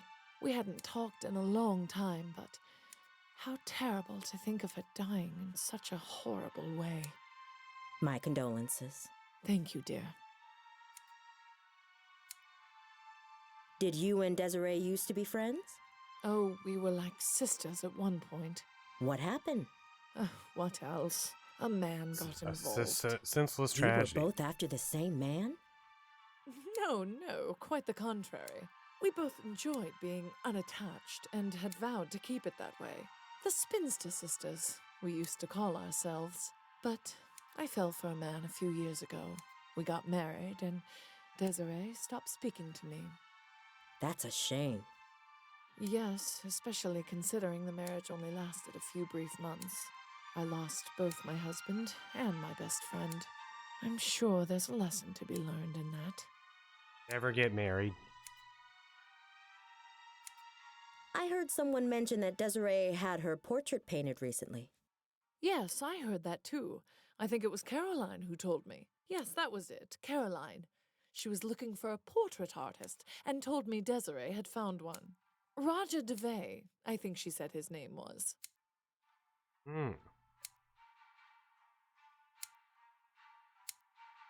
Roger DeVay? Sounds mysterious. Who is he? Well, I don't know about mysterious. He's just an artist. Not a very good one either, from what I hear. He didn't do a good job on the portrait? Oh, no, he did fine. I just meant he hasn't really taken off. His paintings aren't worth very much, you see. But Desiree took a liking to him very quickly. Even went as far as giving him an extra key to her apartment. If there was anything more going on between them, I couldn't say. But she could have done a lot better, if you ask me. I mean, he's barely even an artist now. I heard he took a teaching position at the university. Now, who would want their likeness immortalized by a lecturer? I see. I see. I hope he makes it in the world someday. Miracles may happen.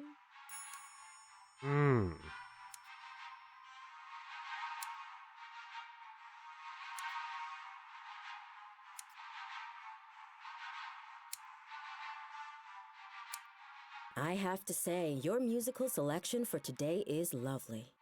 It's nice to know someone like you can appreciate some of the finer points of culture.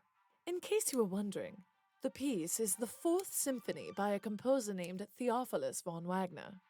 Yes, it's refreshing to hear the Fourth Symphony for a change. Most people know von Wagner for his Fifth Symphony or his Lute Concerto in D minor. Oh, you know von Wagner? Although I admit he isn't one of my favorite Baroque composers, I can appreciate what he brought to the movement. I'm more in favor of Scaravaldi.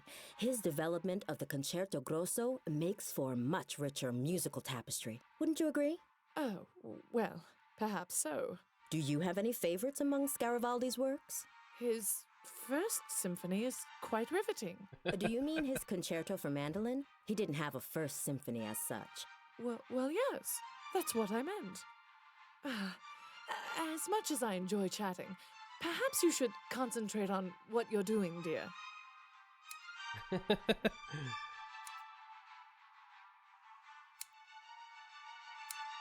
Good. I think that's all finished. Thank you, Adelaide. It was a pleasure, as always. Likewise, Miss Robinow. I'll see you next week. And she didn't tip very well either.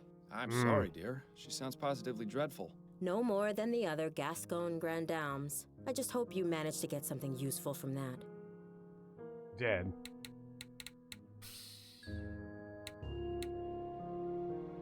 Got to make fun of an old lady.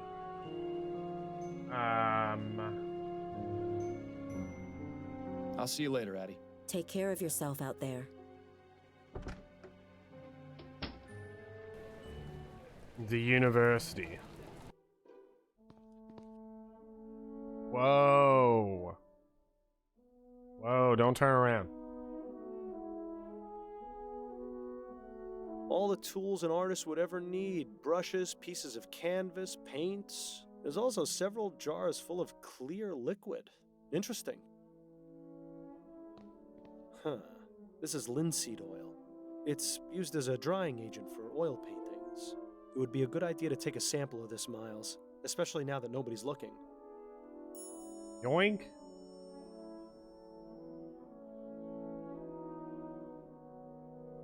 Excuse me. Yes. Are you Roger DeVay?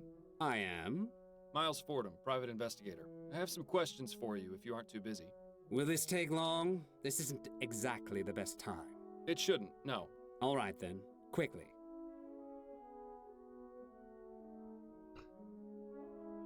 He looks sus. Everything about him looks sus. Do you know Desiree Lathan? Desiree? Yes, of course I know her. What happened to her was just awful. Indeed. My condolences, Mr. DeVay. What can you tell me about her? She was a wonderful woman. Sharp, full of life, extremely witty. I only knew her for a short time, but I consider myself lucky to have had her as a friend. How did you two meet? We were introduced at a party and became fast friends. It's hard to believe she's really gone. It's true, Claude. It's true. Do you have any information regarding Desiree's death? No, none at all. It came as a total shock. I heard she was burned to death. Oh, is that true? It is. It's really just unthinkable. Do you know of anyone who might have wished harm upon her? No. Everyone loved her. To think someone could be capable of doing that to her, it just makes me feel sick. Is it true that Miss Lathan recently changed her will to make you her beneficiary? Yes. You can imagine my surprise. My understanding is she left you quite a significant sum. I don't see how that's any of your business, but yes, she did. I'm very lucky. Oh, I see what you're getting at. You're thinking I killed her for her money. Is that it? I never said anything of the sort, Mr. DeBay. No, but I can see it in your eyes. Look, Desiree considered me the son she never had, and she was like my second mother. I would never, ever even think of doing something so horrid. Oh, I'm sure he wouldn't. You painted Desiree's portrait, is that right? Yes, I finished it just a few months ago. Do you often do commissioned work? Sometimes, but this wasn't exactly a commission. More like a gift. You mean you weren't paid for it? No, I didn't do it for money. It was an honor just to paint her. I see. And did she like the result? Well, she had it hanging in her bedroom and not in her attic, so I assumed she liked it well enough. It was a rather nice portrait, I must admit. Oh, so you've seen it? Indeed I have. Regrettably, I can't comment on the likeness, never having seen the subject in life. Ah, yes. Well, she used to say that standing in front of it was like looking into a mirror. I tried my best to do her justice. How long have you been teaching at this university? About 4 years now. And do you also earn money with your painting? Not of late. I haven't sold a painting in some time. But my salary from the university is enough for the time being. Perhaps someday I'll be able to devote the proper focus to my painting. I'll let you get back to your class. Right. I am Selkie main. The only tattoo I ever almost actually got was the Selkie symbol. I was this close. This close. This is me. I'm squishing my fingers next to the microphone. I was this close to getting a Selkie tattoo. And a tattoo in 2 weeks? What kind of tattoo? Is it the uke symbol?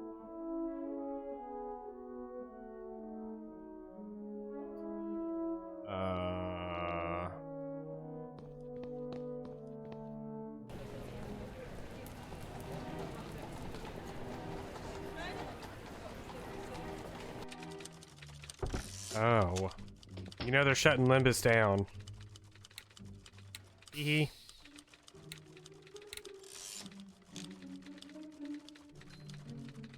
I added 5 new questions. I won't say what they were from. I added 5 new questions.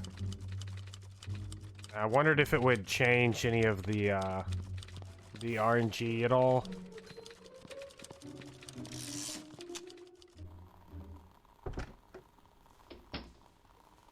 I don't think the good doctor Now that we've got some linseed oil, it's probably worth testing. I think there's some Drakengard 3 questions in there anyways. Pretty sure there was some Drakengard 1 and 3 in there somewhere.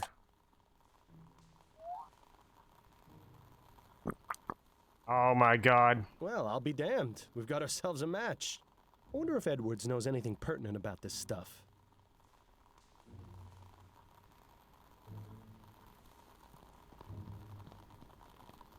Pardon me, Edwards. Yes? What do you know about linseed oil? It's an oil made from flaxseed that has many uses. Most commonly, it's used to dry things like varnish or oil paints. Some people even eat it for health benefits. I hear it goes well with a bit of quark. And it's flammable? As most oils are, yes. Where are you going with this? The oily residue on that rag is linseed oil. Fascinating. But I found no trace of anything used to light a fire at the crime scene. Uh-oh, he's getting that gleam in his eye. Wait just a moment. Linseed oil? Of course! Anytime linseed oil is used, extreme caution must be taken to dry cure rags that may be soaked in it. That's because when linseed oil dries and oxidizes, it releases heat. A pile of rags soaked in linseed oil in a confined space runs the risk of spontaneously combusting. What? How long would this take exactly? A few days, at least. Interesting. It's a rather uncertain means of murder, but it's excellent for appearing accidental. It's certainly not the most far-fetched conclusion you've ever come to. Thanks. This That's all whole I case need has to been know for the about moment. Anytime, Fordham. spontaneous combustion.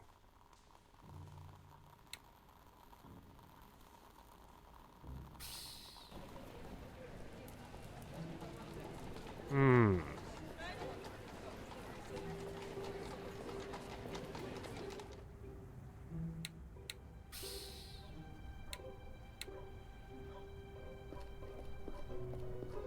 I ask you some more questions?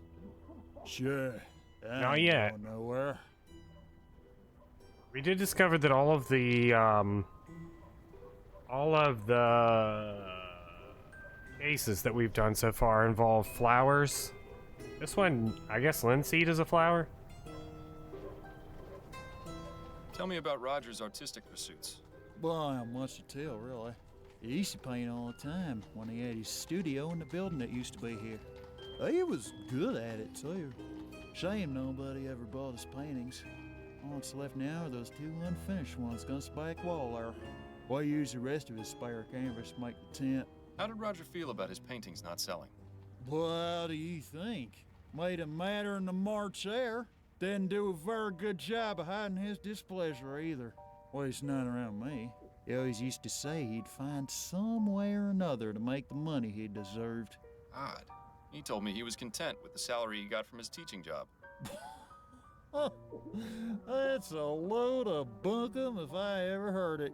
Truth is, old Roger's about as poor as Job's turkey. He'd do anything to make a quick crown. Well, now, that's certainly interesting. I thank you for your time. Well, it's fitting that Mr. DeVay is an artist, because I think he's painted us a pretty clear picture of what happened to Ms. Latham.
Guy doesn't actually say who the murderer is.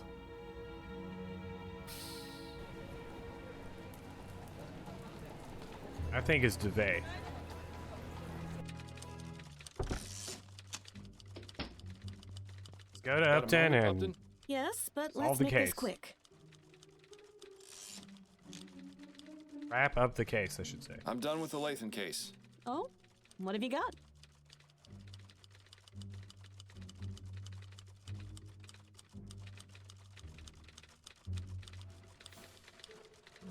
I think it was Roger.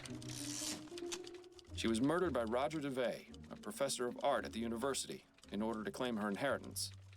DeVay befriended Miss Lathan and even painted her portrait, but his failure to establish a name for himself and earn a living from his art was driving him mad. Miss Lathan cared for him as a son, and recently changed her will, naming Roger as her sole beneficiary. Roger knew of this, and decided killing Miss Lathan was the best way to solve his financial troubles. And how did he manage to do so? Desiree had given him a key to her apartment. While she was out at the Grand Dame's ball, he entered and left a pile of rags soaked in linseed oil under her bed. She arrived home drunk and passed out, unaware that the rags were growing hotter by the minute. Eventually, the oil burst into flames, burning the rag pile as well as poor Miss Lathan. How awful. Well, I'll certainly pass along the information. What an astounding series of events. Although I'm sorry you won't be able to gloat to Snelling that you solved the case before his detectives did. I can find other means of amusement, I think. Good work, Fordham. As usual, I'll send anything else your way as soon as I get it. Roger DeVay? Yes, what is it? You're under arrest for the murder of Desiree Lathan. Oh, I see. Come with me. We need to ask you some questions at the station. And you up there, make yourself decent, would you?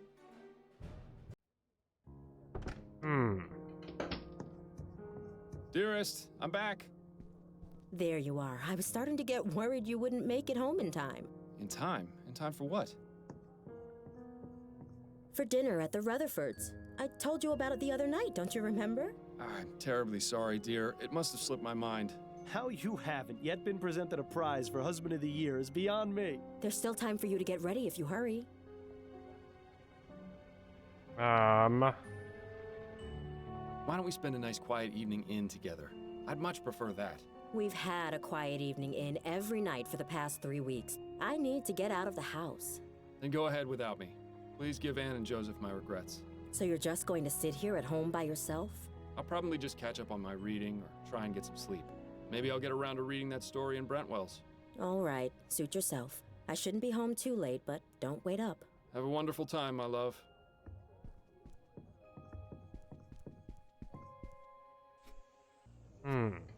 Alone at last. If only I were. Careful what you wish for, Miles. You just might get it. Seeing as I won't, I think another trip to the Angels in order. Oh, you're gonna break your word in addition to lying? That's bold. Nonsense. I'll be home in no time. It'll just be a quick drink to calm my nerves and get you out of my hair. I think I need a machete for that, Fordham. Very funny. So, that last case was really something. Classic example of murder for money. Such a shame. Perhaps with Roger in jail, Miss Lathan's riches will go to a more worthy cause, like feeding the poor. You're not listening to me, are you? Oh, right, you've had 2 drinks already. Fine, I'll just see myself out. Copper for your thoughts, Miles? Oh, I was just thinking about a story I read tonight in Brentwell magazine. It's called The Dissembling Mechanism. Are you familiar with it? Afraid not. Brentwell isn't really my type of magazine. It isn't mine either, but my wife suggested I read it, and it struck a bit of a chord. Go on, then. What's it about?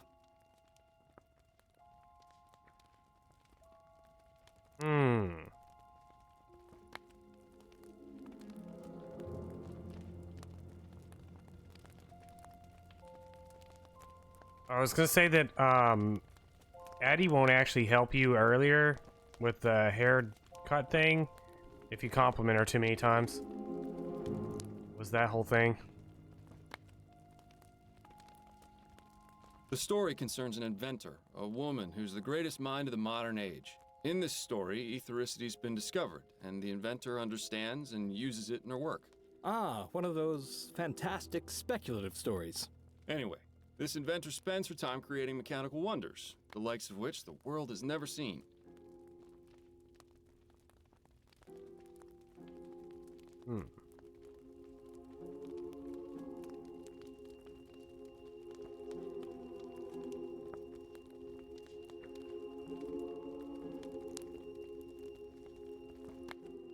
The inventor has a husband whom she loves dearly. One day, he meets a tragic end in a carriage accident. The inventor is devastated. All too common in these types of stories. Yes, well, as I mentioned before, the inventor is the greatest mind of the modern age. She spends weeks researching a way to bring him back. She toils for hours, forgetting to eat, neglecting her duties, forgetting her friends. Finally, she finds a way to repair his broken body with mechanical implants. Once that's done, she harnesses the power of ethericity and revives him from death. Why would she go and do something like that?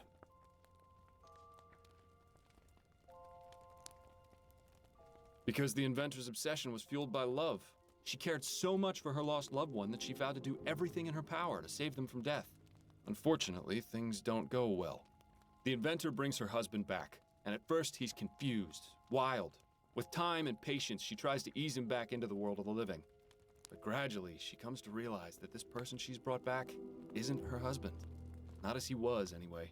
When she understands what she's done, she flies into a fit of madness, and she kills both her creation and herself. How tragic. She also leaves behind a note which closes off the story. I can still recall the exact words. This dissembling mechanism hath not the vital breath of he whom I loved. It is not him. I have formed but a vain, mocking shadow of what is forever lost. That's one hell of a story, Miles. As I said, it resonated with me quite deeply. Same here. I can tell you, I'm glad that ethericity crap hasn't been discovered, or else this sort of thing won't just be in stories. You mark my words.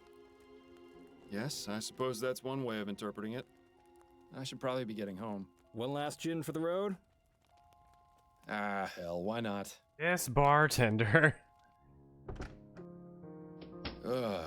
It's later than I thought. Addie must be asleep. Miles, I thought you said you were staying in tonight. What happened to you? Nothing. I went out for a bit and lost track of time. Miles, you're dead drunk. No, of course I'm not. Don't you dare keep lying to me, Miles. It's obvious. I can smell it on you. But I'm not drunk. I only had 2, I think. I don't care how many you had. You promised me this wouldn't happen again. Where exactly did you go tonight anyway? I was at the Angel. The Angel? But why would you go there? I suppose I was just trying to relive the old days. So why didn't you tell me you were going? I don't know. Miles, this has to stop. First it was that sleep medicine, now you've started to go out drinking yourself into a stupor after you explicitly promised me you wouldn't again. It's clear that you've been keeping something from me and using drugs and drink as a way to avoid dealing with it. No, really, it's just... No, Miles. I'm tired of the lies. I heard what you said when I came home from my appointment with Mrs. Lefebvre. God forbid Adelaide ever find out about... something. I wanted to think I'd imagined it, so I let it go. But I've come to realize just how wrong I was. Addie, please. Enough. No more excuses, no more lying. I just want to hear the truth. What is it you're not telling me?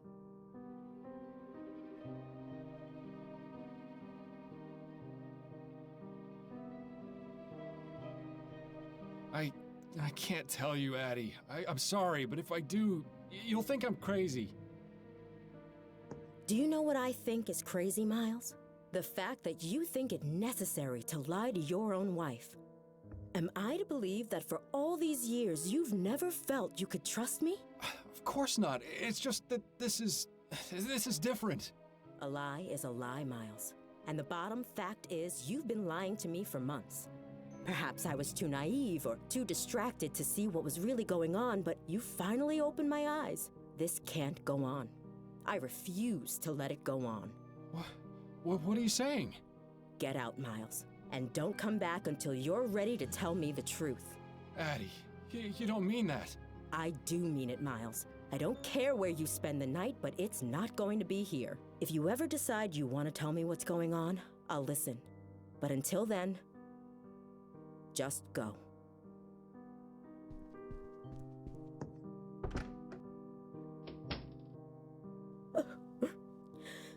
Oh.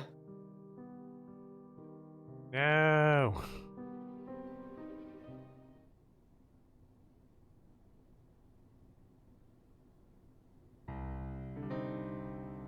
Take me away from all my troubles.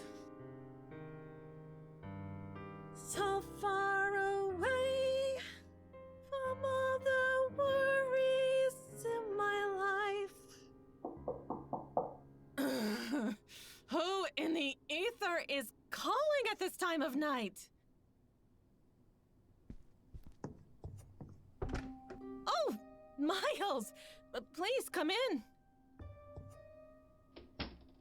It's so nice to see you outside of work.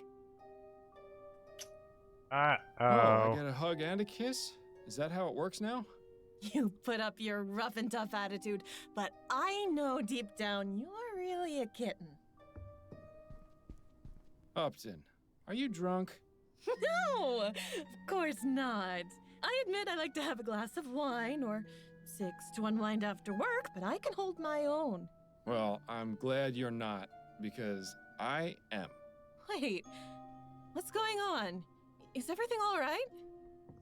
No, I'm afraid I've made a mess of things at home. Addie threw me out. Oh, Miles. I'm terribly sorry to hear that. Not as sorry as I am, believe me. What happened? It's really not worth getting into. Let's just say I need to figure some things out about my life. Don't we all? Constance, I hate to impose, but... Of course you can stay here, Miles. As long as you need to. Thank you. I won't need much space. That chair in the corner should do nicely. Are you sure? You won't be uncomfortable? I've slept in worse places, believe me. All right. Well, I should probably be getting to bed. Early morning tomorrow and all that. Of course. Have a good night, Upton. And thank you again for letting me stay. Not a problem. Good night.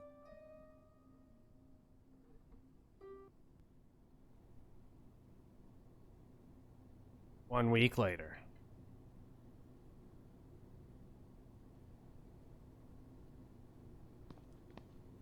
Election night. The perfect opportunity to switch out one rich swindler for another. Don't know why you're wasting your time. It's not as though the Prime Minister actually does anything. It's oddly quiet in here. Maybe my mustache drawing campaign had an effect after all. Good evening, sir. Are you registered to vote? Yes, I am. Here's my registration card. Very good, Mr. Fordham. You've come at an excellent time. Go ahead and step inside a booth. Take as long as you need. Thank you, young man. Oh.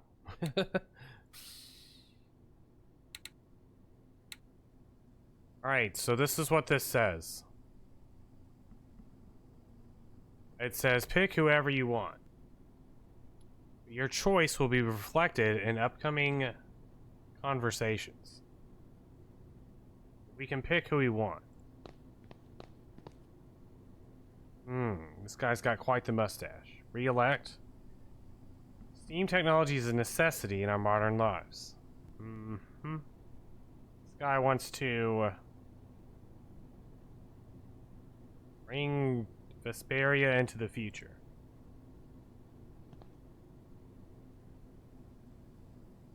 You want to be replaced by a machine? Art Leroy has no mustache.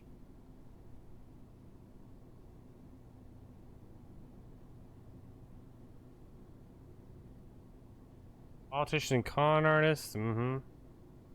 All for lies. I thought they were trying to encourage people to vote. With all these rules, it's a wonder anyone bothers.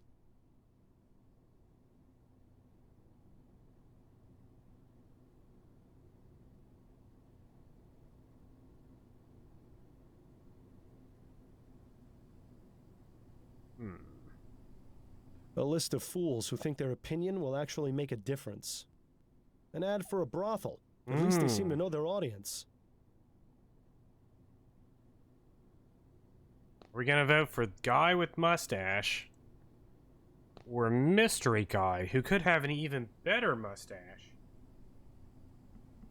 This Hart Leroy.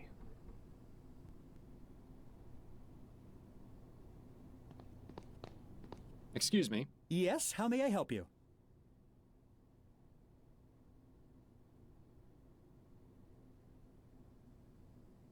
I need to see his face. I'll just go cast. Very good, Mr. Fordham.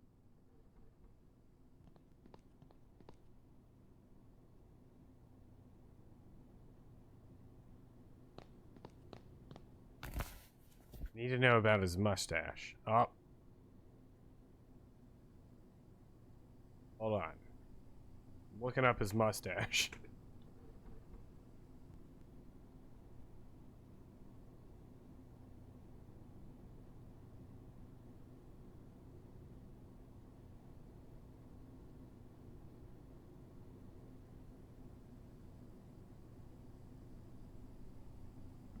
Doesn't show.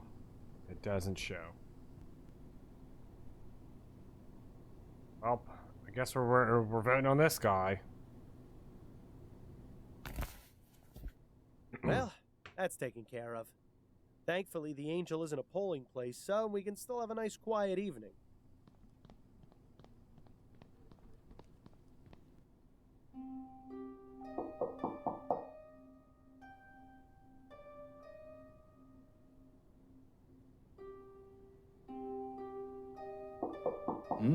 What? My head is pounding. Damn withdrawal. Actually, I think someone's knocking at the door. Oh, right.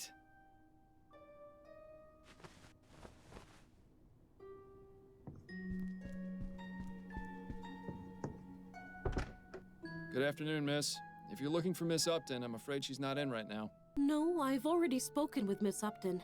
I'm looking for Mr. Miles Fordham. Oh, I see. Well, I'm Miles Fordham. What can I do for you, Miss... Mrs. Emily Morgan. I have a problem, you see. Miss Upton said you'd be able to help. I suppose you'd better come in. So, what seems to be the trouble? It's my brother, Ronan Lespay. He was murdered 4 nights ago outside a tavern in the Chum.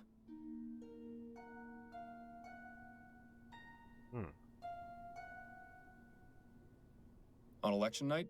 Yes, I suppose it was. Could you please tell me what happened? The police took his body to the mortuary and investigated the crime scene, but they're out of ideas. I've been down there at the station every day, but they don't seem to care enough to look into it any further. All they've been able to determine was that it wasn't a robbery, and that the clothes he was wearing weren't his. My brother was a good man, Mr. Fordham. He would never have willingly gone to that part of town. I need to know why he was murdered, and I want whoever did it to pay for it. Very well, Mrs. Morgan. I'll take your case. Oh, thank you, Mr. Fordham. I just need to know where your brother was killed, and where I might be able to contact you. He was found outside the Silent Raven. It's on Alewife Avenue, on the west side of the Chum. Here, take this. It's a photo of Ronan. It might help your investigation.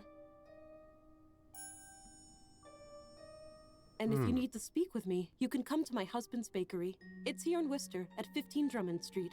Very good. I'll begin my investigation right away. Bakery. Thank you again, Mr. Fordham. You have no idea how much this means to me.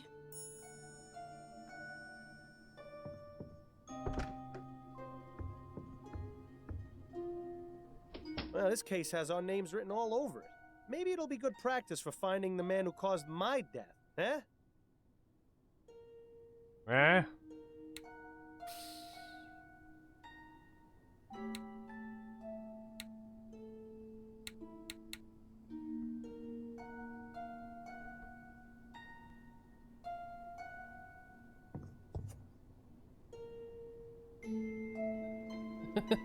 Thank you, Demon Smalls.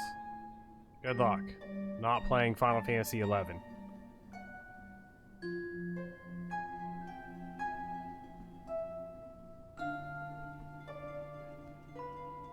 Hmm.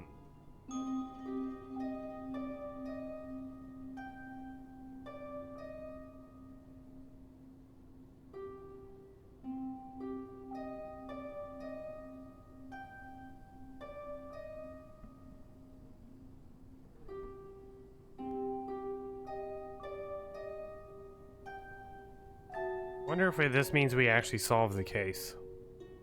I still don't feel like we actually solved the case.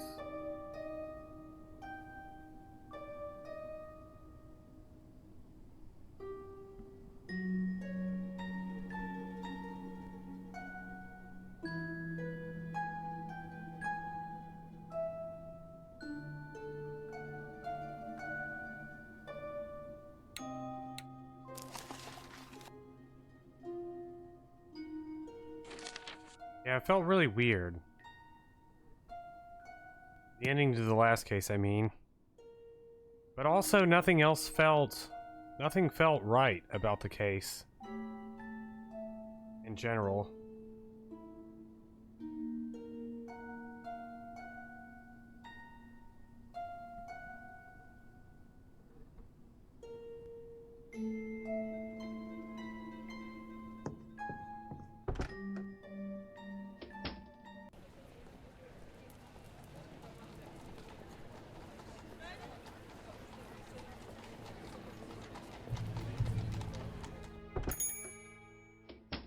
All right, Mr. Chavez.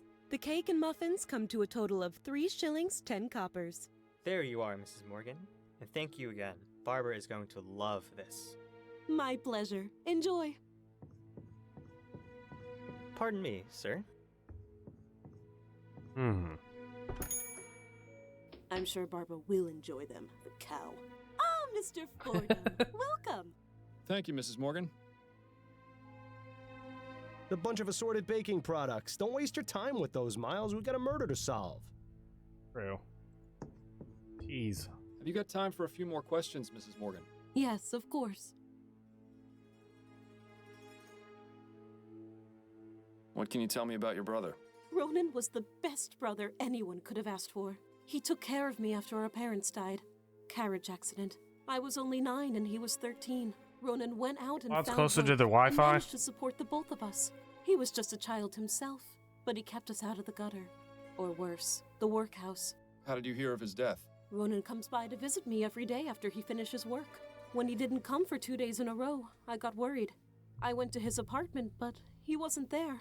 So I made a report to the police. Yesterday, they contacted me and asked me to come to the mortuary. I'm terribly sorry for your loss, Mrs. Morgan.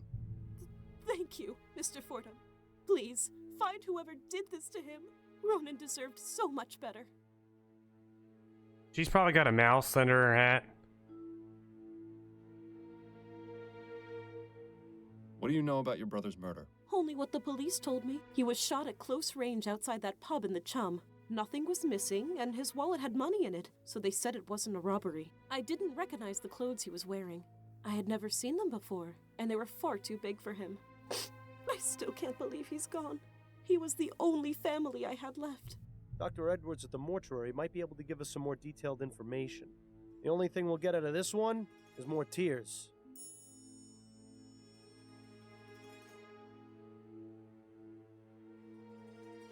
What sort of life did Ronan lead? You know, just normal. He'd go to work, come visit me afterwards, and go home.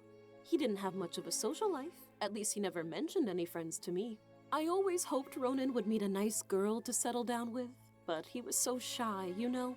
Where did Ronan work? At the Grips Home Taxidermy Shop in Gascon. I always thought it was rather macabre work, but he enjoyed it. Bit lonely, though. Let's see. I dated a girl for 2 years, and my family never knew about it at all, as far as I'm aware. Sometimes family members just don't know things, because you just don't tell them. Can you give me the address of Ronan's apartment? It's at 1172 Bushmill Street. I have a spare key. That would be most helpful. Thank you.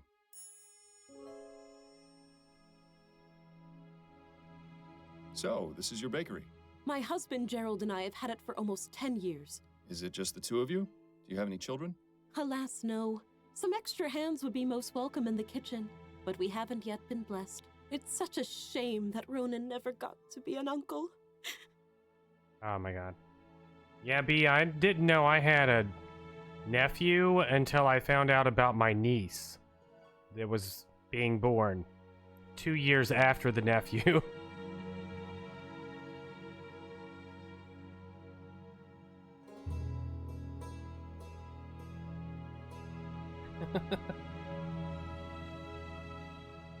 Yeah, my dad was like,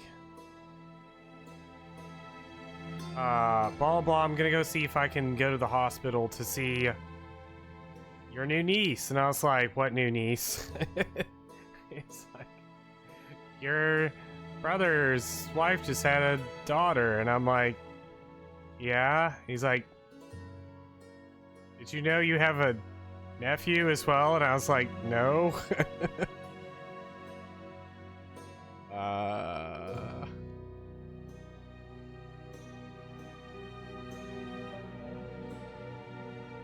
I mean, this is my biological brother. Yeah. This is more common than you might think. Even Smalls, you gotta get closer to the Wi-Fi. Closer. Move closer to the Wi-Fi. What are your thoughts on the outcome of the election? Oh, I haven't given it much thought, to be honest. It hardly seems to matter now. Yes, of course. My apologies for bringing it up. That doesn't Those are all the change my questions I have response, for now. Demon Smalls. All right, Mr. Fordham. Look, which one of us is not getting all the questions right after having actually tried to get all the questions right? Which one of us is playing trivia and losing?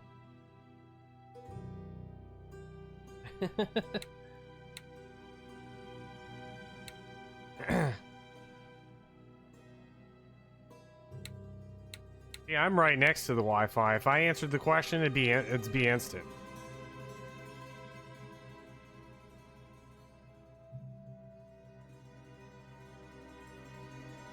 Except I don't know the answer to this question. Never played Suikoden. Steam Deck.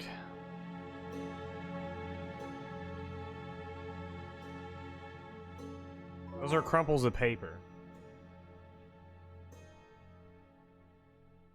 Alright, her brother... Go to his apartment. I forgot what the relevance of this was. Is this... No, this is where they found him dead.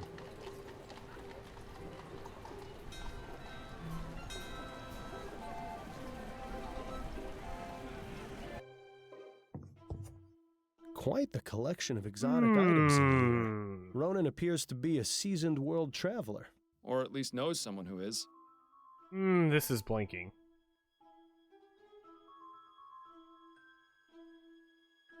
Where that? Yep, it's doing a thing.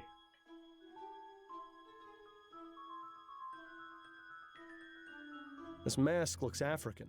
You should try it on. It'd be an improvement. I think they've all been pretty meh. I wouldn't say there was any one that I favor over Some the kind other of ones. owl mask. The hair looks incredibly familiar. This one is scarier than the other masks. Wait a moment. I think I saw something shiny in the back of the mouth. How about that? A perfect hiding place for a key. This one is scarier than the other masks. Now to find out what Mr. Lespay finds so precious.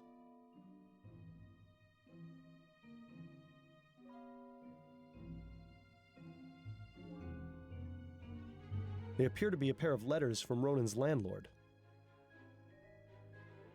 James Falls, what if you played Final Fantasy XI?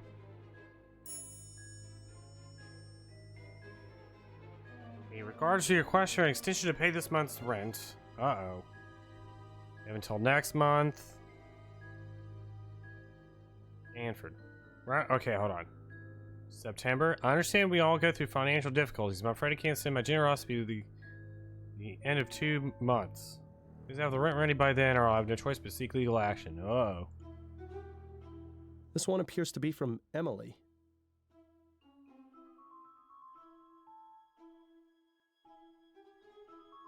That's as much as a cheeseburger. Bill and I would be celebrating the new year and would like to invite you to spend it with us. For you to bring along any guests, any lady friends you might have. Love, Emily. Any of you 4 achievement points. Well, that's definitely never going to happen because I have not played the game in a few years. Ooh, this teacup could use a washing. I'd be surprised if it isn't permanently stuck to the desk. A model of the SS Joondalup. Looks like a merchant vessel to me. Looks like you found Ronan's journal. Perhaps this will be able to give us some more insight into what he was up to before he died. It's okay, we're having fun by well, we're having fun in our own group, Mint. It's empty. Too bad. Uh-huh. Jimbo. A letter from someone called Jimbo? Christmas? Next week will be a year since we met. I can honestly say my life has been changed for the better in every possible way, and I always hold July 8th as a special day in my heart. Can't wait to see you again, Jimbo. Ooh, Jimbo, or not Jimbo. What was this guy's name? Ronan's not looking for lady friends. He's looking for Jimbo.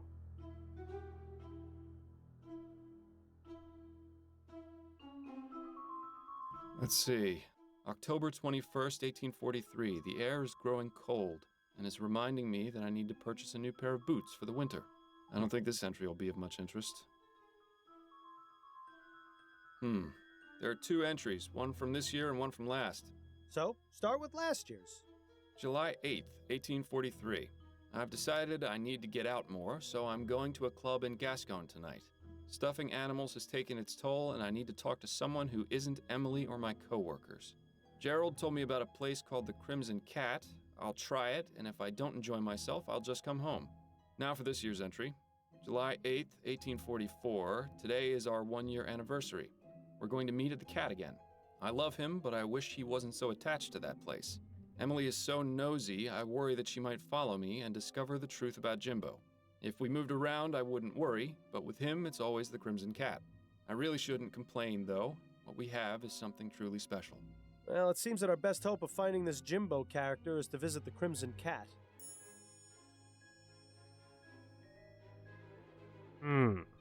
October 21st, 1843. The air is... I don't think this entry... February 24th, 1844. Jimbo has been at sea for nearly 2 months. These long periods away are the most difficult, but all the time seems to disappear when I see him again. My solace is that he will return with plenty of tales of adventure. I can hardly wait to hear them. A model of the SS Joondalup. Looks like a merchant vessel to me. Banana.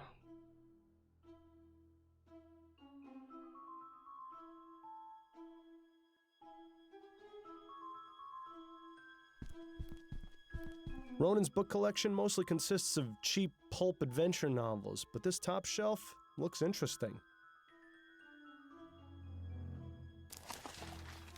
Ew. Rhinoceros, elephant. No, man, no. It's very different from the anime figures in jars.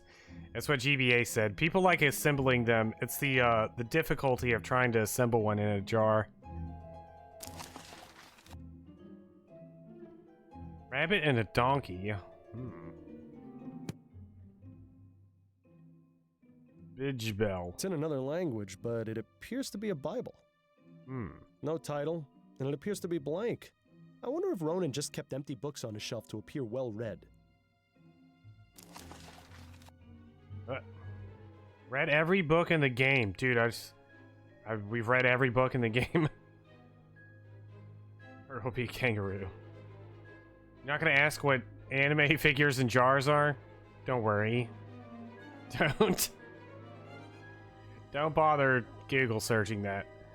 Let's see. You must be aware, dear reader, the customs of the Orient different grades from our own. Blah, blah, blah. Opium. Baiju. Drinking Baiju. Got it.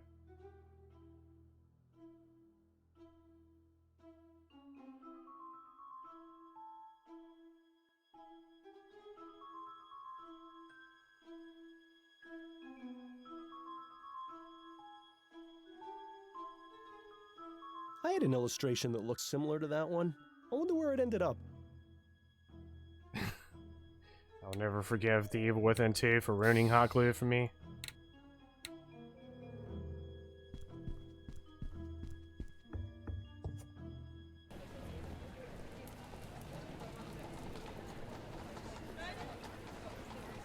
Taxidermy. They're right next to each other.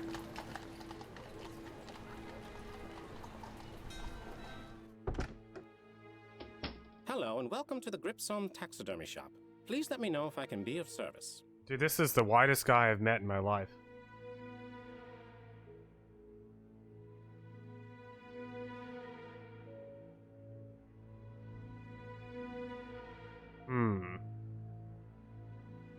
I wonder how many people it took to bring down this brute. There's a small button on the base.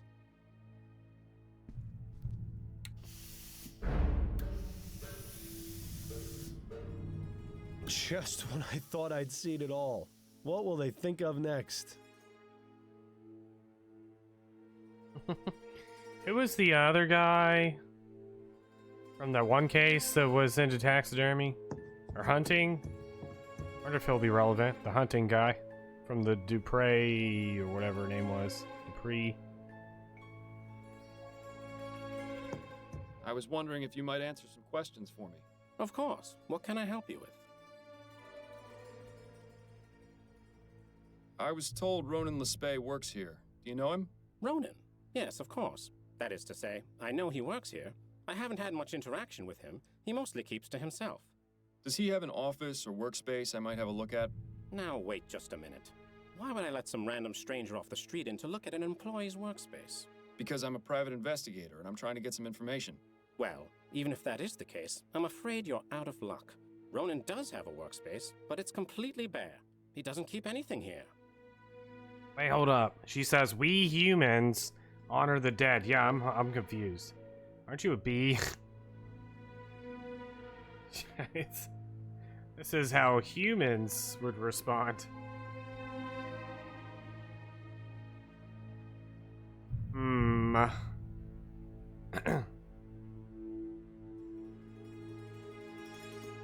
have to talk to Regison about this one. Were you aware that Ronan was murdered 4 nights ago? I had no idea. That's awful. What happened? That's what I'm currently trying to find out. Do you know if Ronan had any enemies? Anyone who might want to do him harm? No. As I said, I didn't speak with him much, or know much about him. But now that I think about it, I did notice a strange man waiting around outside the shop a few days ago. It's probably Jimbo, it's fine. Tell me about this strange man you saw. At the time, I didn't think much of him, but the more I recall, the more I realize he was being very suspicious. What did he do? He just stood outside across the street, but he seemed to be focusing on the building. It was as though he was waiting for someone. Do you remember what this man looked like? I didn't get a very good look at him, but I do remember some things. He was tall and had a heavy build, like a boxer or a dock worker. He had a beard, I think, or mutton chops at the very least. And as far as I can recall, he was wearing all black. He also had on some kind of cap. I'm sorry I can't give you a better description, but that's all I was able to distinguish. My eyesight isn't very good, I'm afraid. It'll have to do. Thank you for your help. Anything you can tell me about the shop? Plenty! This is New Britannia's most sophisticated taxidermy shop. Unlike other taxidermists, we work with modern technology to get results they could only dream of. What does that mean exactly? Using steam tech, we are able to create the illusion of life in these beasts. Just take a look at our floor samples. The parrot and gorilla are two of our finest works. They really speak for themselves. Well, the parrot does at least. I think it would frighten our customers if the gorilla did too. And once ethericity is harnessed as a viable source of energy, we'll get even better results. This guy is way too excited about bringing dead things back to life. Yes, fascinating. Moving on.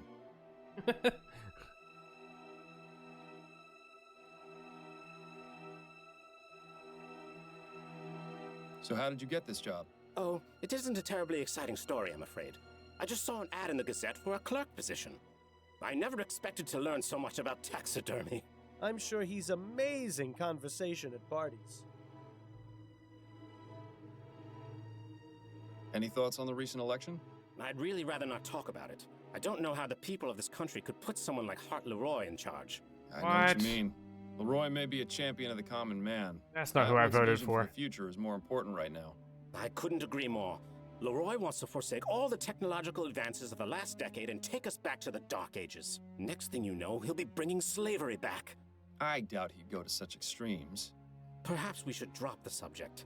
I get a bit passionate when it comes to these sorts of things. Thank you for your help. I'm here to serve.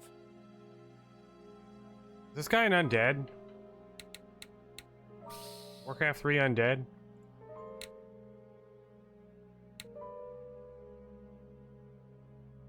Reminds me of the one in the Dupre house, except that one actually looked alive.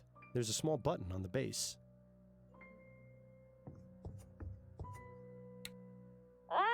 Welcome to the Gripzone Taxidermy Shop. Please enjoy our displays and be sure to consider us for all your taxidermy needs. Just a reminder, we stuff animals only.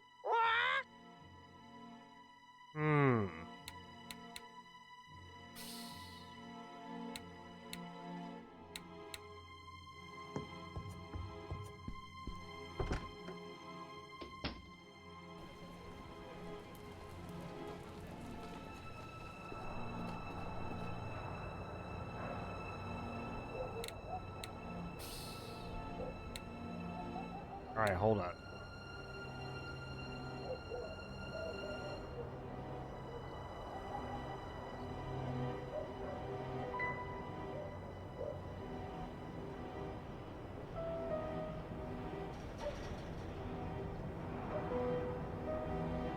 Based on the guide that I'm looking at, this seems like probably the best place to stop, also considering how far into trivia we are.